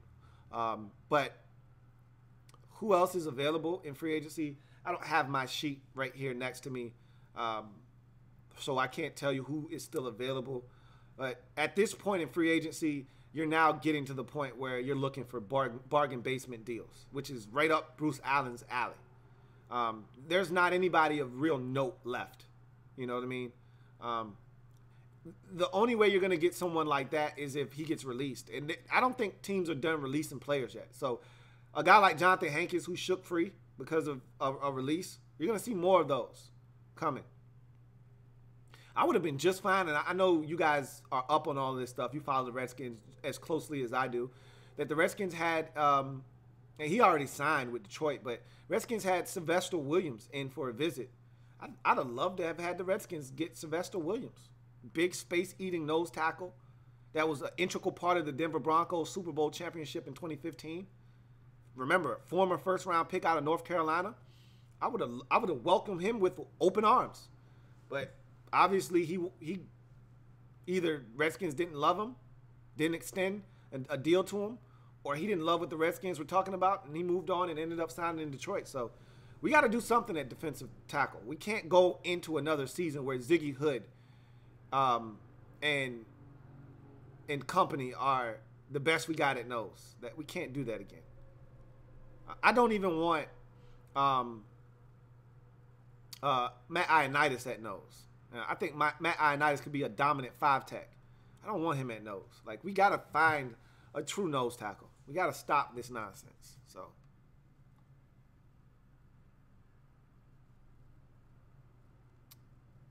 let me make sure I ain't got no more super chats. I don't want no problems. All right.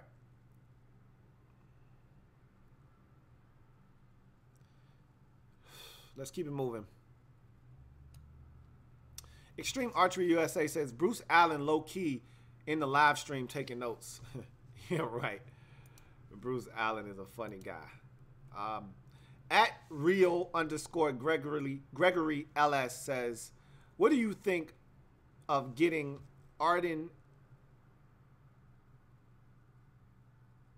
I have no idea who you're trying to spell here. In the 4th round for my Skins. I think you probably had a typo there. Might want to retype that one. If that's a real name, I've never heard of the guy. So, let's see. Woodland Chrisfield says, and we got 21 minutes left till 11 o'clock. And I think that'll give us 2 hours on the stream. So, we got 25 minutes left on the stream. So, 10:04 is when we'll be going to, or 11:04, excuse me, Eastern Standard Time. Woodland Chrisfield says, what do you think, what do you expect Alex Smith to do next season? I expect him to play well. I think that Jay Gruden is adapting his playbook to Alex Smith's strengths as we speak. And I'm excited to see what Jay, is able to draw up, because I think Jay Gruden is one of the most talented offensive minds in football right now. And so if we can just get some semblance of a run game, anything, man, we'll take anything at this point to go along with what Alex Smith brings, because we're going to run a little bit more of the read option. I think we're going to run some of the RPO stuff now, but that we have a quarterback that is adept at that kind of thing. We're gonna look to push the football down the field and run play action fake, but in order to do that, we got to run it a little bit more effectively. So, I think he's gonna fare well. I really do. I'm looking forward to seeing what Alex Smith is able to do, and I think if our guys play to their full potential, he's gonna have a ton of weaponry, in DC. I really do. Stephen Gomez says, are there any free agents on the market right now that interest you to come to Washington? Not really. I really wasn't one that was – I'm not a huge free agency shopper. Like, I'm not one looking to build my team, and I've talked about this on the podcast, the proper usage of free agency. I wanted Paul Richardson. We got Paul Richardson. I would love to still get our hands on Jonathan Hankins. He's still available. We got Zach Brown back. I wanted Zach Brown back. I wanted Junior Gillette. That's not going to happen, so that's a little disappointing. But, my two biggest needs going into free agency was a receiver and a nose tackle, someone along the defensive line. We handled one of those issues. One still remains unresolved. And now left guard is a problem because we didn't re-sign Spencer Long. So, if you ask me, maybe a guard would be someone that I would go after. And I told you, I like the guard out of Kansas City. I don't think he signed. There's Zach Fulton is his name. There's another guard in Indy. I don't think he signed, in Jack Muhort. He's dealt with a ton of injuries, though. But when healthy, he's been a really good guard in this league. There's some options out there at guard. But if you don't get Hankins, there's really nothing else out there I want along the defensive line. But again, you don't have to spend money just because you got money. Other teams are going to release players that are good. And if you wait, you might have something fall in your lap. And the Redskins have been really good at waiting because Bruce is so cheap that when Deshaun Jackson gets released, we've got enough money to sign him. When Josh Norman gets released from his franchise tag, Redskins are there to pounce. Why? Because we've been very frugal in free agency. So I think that we'll see what happens with some of these other teams and some of these other players that may get released. But right now, there's not much out there to be had. Rodney Ray says, the Swiss Army knife, Derwin James.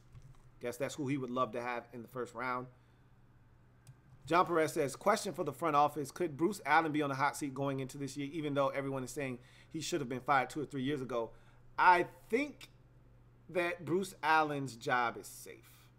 Unfortunately, even if things go awry this season and the Redskins end up, let's just go with 6-10, and it's a rough season, I think Jay Gruden would be the fall guy before Bruce Allen. I think there's a level of comfort that our owner, Daniel Snyder, feels with Bruce Allen being the face of the franchise, essentially. Like, how often have we seen Daniel Snyder? We don't, because the mouthpiece of the organization is Bruce Allen. And Bruce Allen is handling the stadium deal. He's been out in front of the whole name controversy and issue. I think there's a comfort level with Bruce Allen and how he runs the day-to-day operations. And I think that because of how much he has his hand in with this organization, he'll be allowed to fail in certain instances. And picking Jay Gruden, if he doesn't work out, that would be a Bruce Allen fail. Bringing in Scott McCloughan and having that situation end the way that it did, that was a Bruce Allen fail. But he remains unfazed because I think there's a lot of things that he does that puts the owner at ease. And so I don't think he's on the hot seat. Robert Gamble says, how do you feel about Pernell McPhee? Talked about that on the website, louistnetwork.net. You need to check that out there. Reese says, is Sua Cravens playing safety or a hybrid linebacker? Right now, he's listed as a safety. He doesn't want to play linebacker, but I think that might ultimately be his best position. But that's for somebody else to decide. I think the Redskins have washed their hands with him, looking to deal him. And I think if they trade him, they're going to trade him as a safety. So we'll see what happens. John Perez says, I know it won't happen, but I hope Minkah Fitzpatrick is still available at 13. It may happen. Who thought Jonathan Allen would be available at 17 last year? It could happen. And like I said, with the quarterbacks hijacking the top 12 picks, somebody's going to fall that has no business falling. And Minkah Fitzpatrick may be one of those dudes. We'll see. Mo L says, my bad if you answered this, but at 13, if both Vita Vea and Payne are available, who would you prefer the Redskins? Who do you expect the Skins to take of the two? I think Vita Vea would be the guy. I think they see him as an elite defender. I don't know if they feel the same way about Payne. Payne is good. I don't think he has any elite traits. Vita Vea has elite traits, and I think the Redskins understand that, and I think they understand also that they need a guy to collapse the pocket. They need a guy to be a menace in the run game. They need a guy to eat up space and eat up two blockers and eat up a double team and still be able to fight through it and make a play, and Vita Vea is that guy. So I think if it came down to those two, Vita Vea would be the guy. RG3 hashtag says, Mike McGlinchey got destroyed by Chubb versus NC State. Chubb destroyed a lot of dudes. And I wouldn't say destroyed. Chubb had a few good plays against him. But Mike McGlinchey, I don't have a problem with Mike McGlinchey. That's my guy. I like Mike McGlinchey a lot. I don't think he's a left tackle. I think he's a right tackle in this league. At real_Gregory LS says, what do you think about the Skins getting Auden Tate, wide receiver out of Florida State in the 4th round? Okay, that's who you were trying to reference. I don't love that move for the Redskins. We got more pressing needs than drafting a one-trick pony at the receiver position. Auden Tate had like 25 career receptions at Florida State. Now, like 11 of them went for touchdowns.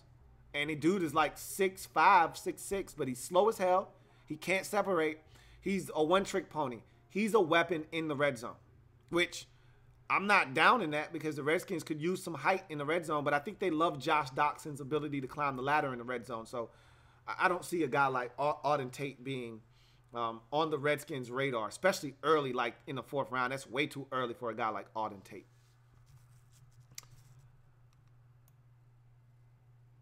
Vincent Phillips says, do you like Braden Smith from Auburn? I do. I actually like Braden Smith a little bit. Think he's a guard at the next level. He was a tackle at Auburn. And I think he's a guard in the NFL. And I actually think that if you see his body, man, he's cut. He's built like a stallion, man. The dude is ridiculously cut for an offensive lineman. I think he's got some good movement skills. And I was impressed with him at the Combine. So watching him at Auburn and watched him clear some space out for Kerryon Johnson, I think Braden Smith is a guy that's going to go in the 2nd round of this draft as a guard. And I like him. I like him a lot. I don't see the Redskins pulling the trigger on him, but I like Braden Smith.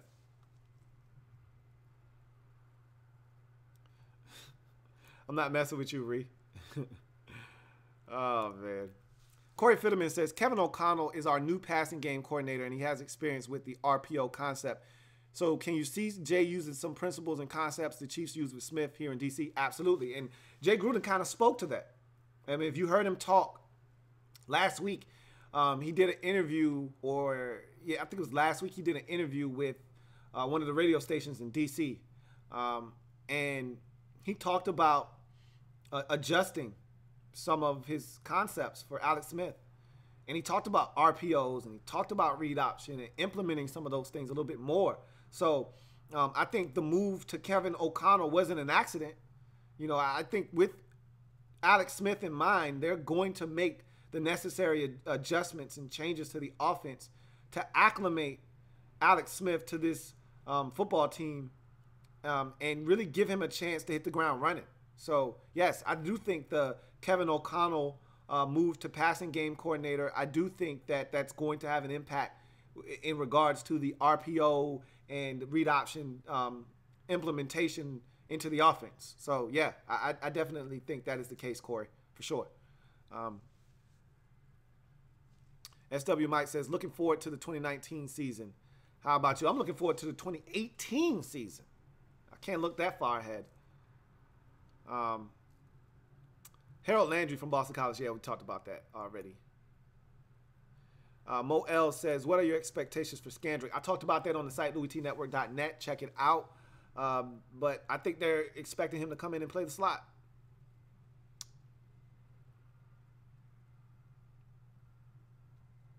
Redskins Review says, what's up, Louie?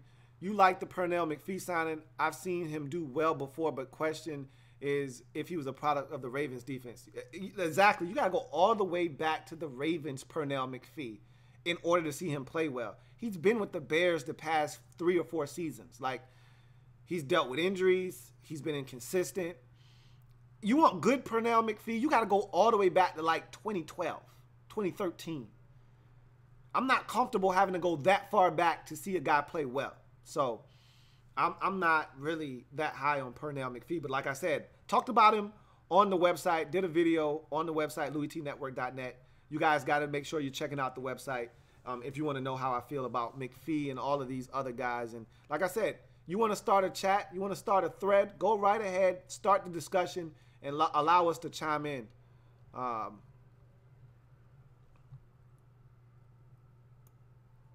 Yep, this is the 3rd year, Ree, and it's always a blast, man. I can't wait to do it again. Simplex, in reference to the draft party that we'll be having for the first and second day of the 2018 NFL Draft here on the Louie T Network. Draft party starting early, 7:30. We'll have a pregame for the draft, first day.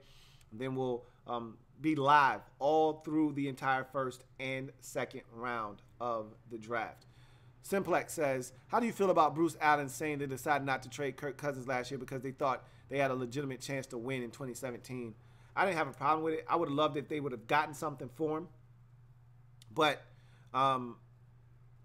remember, 2016, you're talking about a team that we were a couple of missed field goals and a couple of plays here or there from making the playoffs for a second straight year. And although there were really big changes to the receiving core and some of the other, parts of our team, you felt good about the team if you're the Redskins organization and brass. You felt good about the team going into the 2017 season. I don't know if you felt good enough to win, but remember, that was my way of keeping Kirk as well. Remember, I said the only way Kirk stays is if we come dangerously close to doing something special. Then he feels the need to stay and finish what he started. And the Redskins feel like they need to finish something that they started with Kirk Cousins. So everybody's all happy, singing Kumbaya. So that was the thought process. And I didn't have a problem with it, but my only problem is if you knew that you didn't want him back, which it doesn't seem like the Redskins wanted him back legitimately, then you should have traded and got something for him. And listening to, and I don't know if you guys heard John Lynch, the GM for the San Francisco 49ers talking, but if you heard John Lynch speak, he says that there's still days that Kyle Shanahan is lamenting the fact that they didn't get Kirk Cousins. And he wanted Kirk Cousins, and they would have gave us a first-round pick for him last year. He wanted him. So just think about the fact that the Redskins could have had 2 first-rounders this year. And if Kirk would have been on the 49ers roster, you can't assume that they would have had the 9th pick in the draft. They would have probably been 17th overall. But still, can you imagine if we had Colt McCoy instead of Kirk Cousins? We would have sucked. We probably would have had the 7th pick in the draft, and we would have had the 17th pick in the draft. Could you imagine that? Because Kirk is gone. But I'm not here to have revisionist history. What's done is done. They didn't trade him when they had a chance. So we just move on. Woodland Chrisfield says, I just hope we don't do anything stupid in the draft. You and me both. And I think you echo the sentiments of all Redskins fans. Vincent Phillips says, are you interested in any developmental quarterbacks, or should we wait until next year to draft a QB to be our future starter? I don't think this is the year you need to worry about drafting a quarterback. You still got Colt McCoy on the roster. I think Colt McCoy has this year and next on his deal, I think. Don't quote me on that. He may be a free agent next year, but I know we just signed Colt McCoy to a 3-year, $9 million deal. I can't remember if last year is when we signed him or the year before last. In any event, I don't think you need to draft a quarterback this year. Next year, yeah, I think you can start thinking about making that move, but this isn't the year to have to draft a quarterback, I don't think.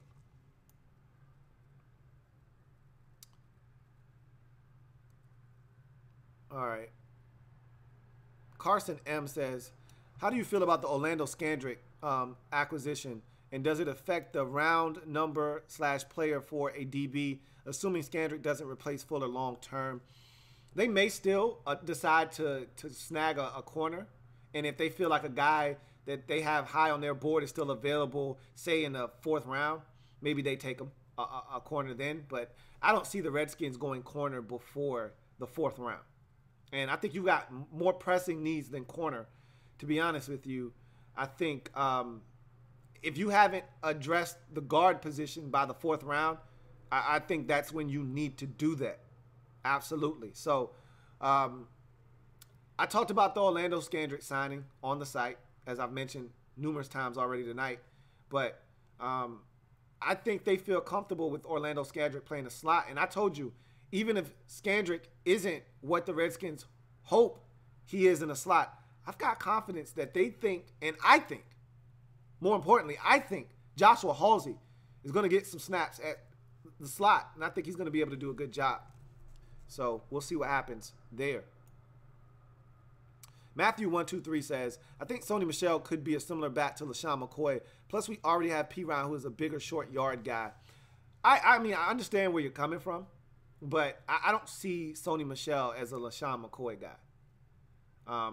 He didn't have that kind of movement skills. So we'll see. You know, Sony Michel, I think he's a very interesting player in this draft. I think a lot of teams see him as a dynamic back. I think a lot of teams think he can be, if he can catch, I think a lot of teams see him like the back in Los Angeles with the Chargers that was drafted out of Wisconsin, Melvin Gordon III. I think a lot of teams see him more in that mold of a guy that can catch it, can run it. Again, if he can catch, I'm not sure he has legit natural pass catching hands, but I think they see him as a guy like that. And if that's the case, then he is an every down back, a first and second down back. I don't think he is necessarily. I look at him. You want me to tell you who he is for me? He's TJ Yeldon to me. You see what TJ Yeldon has developed into? A third down back, catch it out of the backfield, can occasionally take the rock and tote it on first and second down, but you really don't want him doing that. That's why they drafted Leonard Fournette to do that and have TJ Yeldon be the third down back. That's how I view Sony Michel. I look at him as a TJ Yeldon type. Stephen Gomez says, do you know the reasoning why they signed a damn punter like Tress Way wasn't one of the best punters in the – I don't know. I think they're just trying to have competition, but I'm like you, like, what are we doing here, guy? Like, if anything, you should have been bringing in field goal kicking competition, even though you just re-signed our field goal kicker. And you know how I feel about Dustin Hopkins, man. You know how I feel about D-Hop. But if anybody needed competition, it's him, not Tress Way. Get out of here with that. So, yeah, I didn't agree with them doing that, but I don't think it means anything for Tress. I think if Tress stays healthy, he'll be the punter moving forward. Redskins Review says, what's up with Breeland?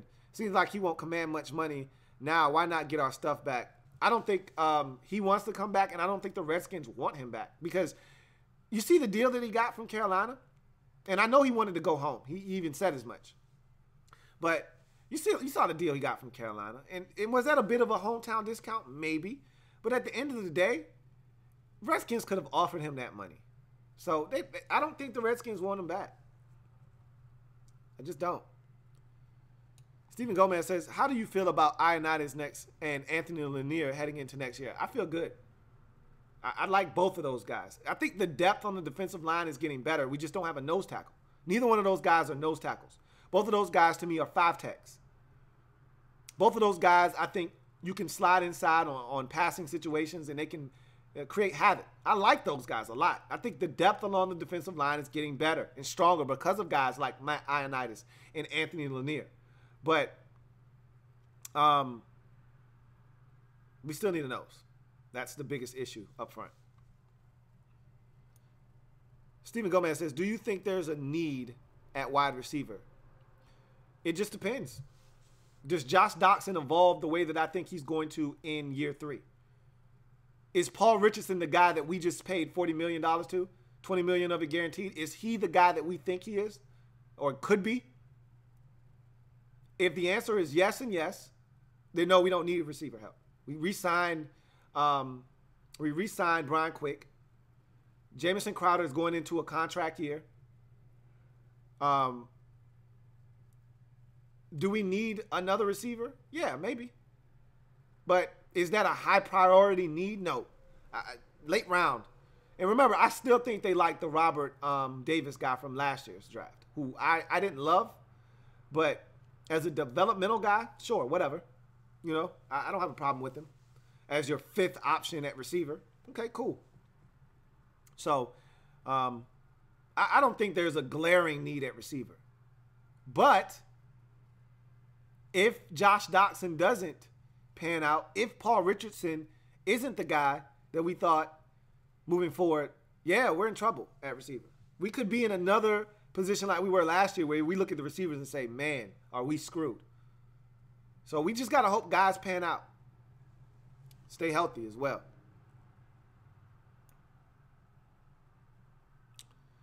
Stephen Gomez says, you think we should replace Mason Foster with somebody in the draft? Me personally, I think ZB and Mason are one of the best duos in the league. What you think?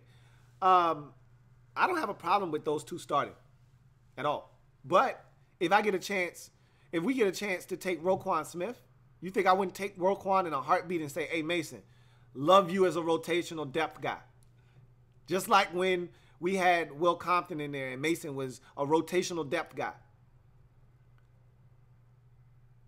I would love it. But if we didn't get another linebacker early in the draft and we rolled with Mason to start the season, totally fine with that. I don't know. I wouldn't say that they're one of the best duos in the league. I wouldn't go that far. But I think they play well together.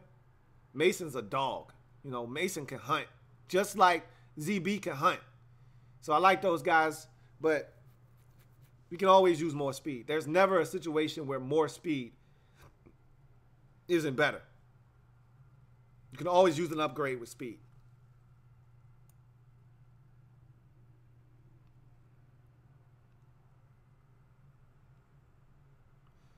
Got another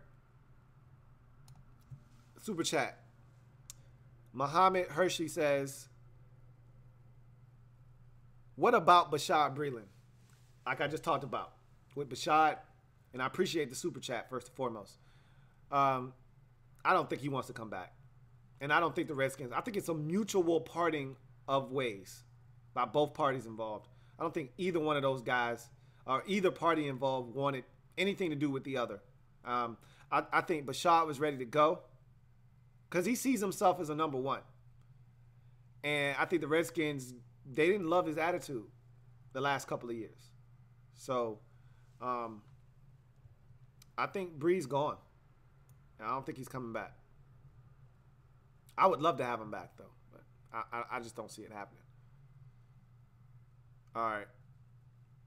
Let's knock down a few more of these and get out of here. Matthew123 says, assuming the Skins are being cheap and don't want to pay Hankins, would you want a guy like Benny Logan? I think Benny Logan's not a nose. I think we found that out in Kansas City. He's not a nose. Benny Logan is a 4-3 defensive tackle. That's where he's best suited. You want to put Benny Logan in as a 5 tech? Knock yourself out. Benny Logan isn't a nose, I don't think, though. And I think the Chiefs, they realize that. That's why Benny Logan is on the street right now. He's not a nose. So I don't want Benny Logan. But we'll see. J Moo says, yo, Lou, I know we're not switching to a 4-man front. So we're not switching to an even front, which we're not. He says, but I think another pass rusher, we could be dangerous. But you do know that we play 65 to 70% of even fronts because we're in nickel most of the time. So, yeah, we need another pass rusher. We always need another pass rusher. When have we ever said we were good? Man, we straight at pass rusher. Nah, we always need more pass rushers. Vance Valencia says, just checked in. Any hot topics I missed? You know you got to check the playback, bro. We've been talking about a ton tonight. Talked about Pernell McPhee already. And if you want to see how I feel about McPhee, you got to check the video on LouieTNetwork.net. Stephen Gomez says, okay, talked about Benny Logan. I'm not a huge fan. I wouldn't be opposed to it, but if he's your answer at nose, then I have a problem with it. Because to me, he's no different than Ziggy Hood at the nose. He's going to get pushed around. Benny Logan is not a nose. You know? So if your answer to the nose position is Benny Logan, then I have a problem with it. If you're bringing in Benny Logan as more depth along the defensive line, then I'm fine. I'm fine with it. Marty Pratt says, do you think Monte Nicholson could keep from getting them from getting James or Fitzpatrick if they fall? No, I don't. At all. I think that in a position like that, their thought process would be, we only got 2 more years of DJ Swearinger. Nicholson wouldn't be the guy they would be looking to replace. He's young, he's cheap, and they think the world of Monte Nicholson. It'd be DJ Swearinger that they'd be looking to replace at that point. And no, I don't think that anybody in the secondary is going to stop them from taking a Derwin James or a Minkah Fitzpatrick if they were to fall. I think those guys are definitely in question and in play if those guys were to be on the board at 13 for the Redskins. Vance Valencia says, would you be okay with Darius Geist at 13? We talked about that already, so you got to watch the playback for that. I've been telling a lot of Geist homers that there isn't any value for him at 13. Am I wrong? I would just tell you this. No, you're not wrong. And we talked about that tonight.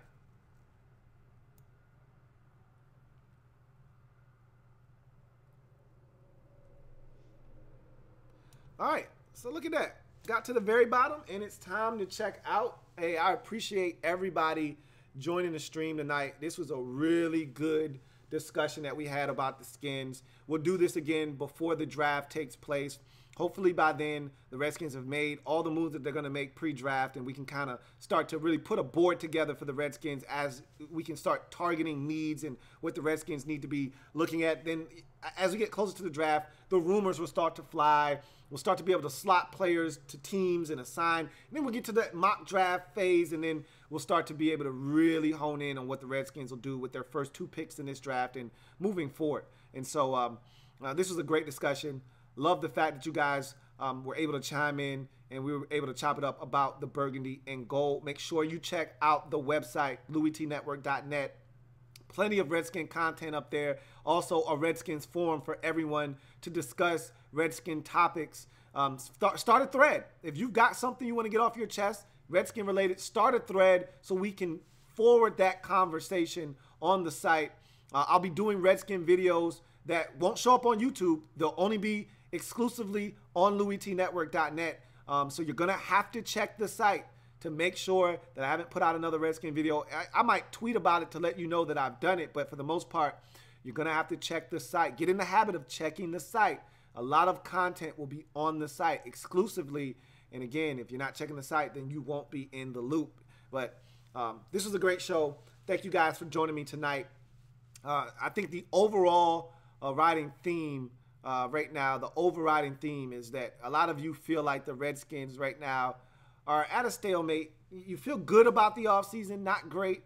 And you want to see what the draft holds for this football team. And you would really like the Redskins to acquire Jonathan Hankins. So we'll see what the Redskins do. And we'll see what happens moving forward. And we'll come back. We'll talk prior to the draft.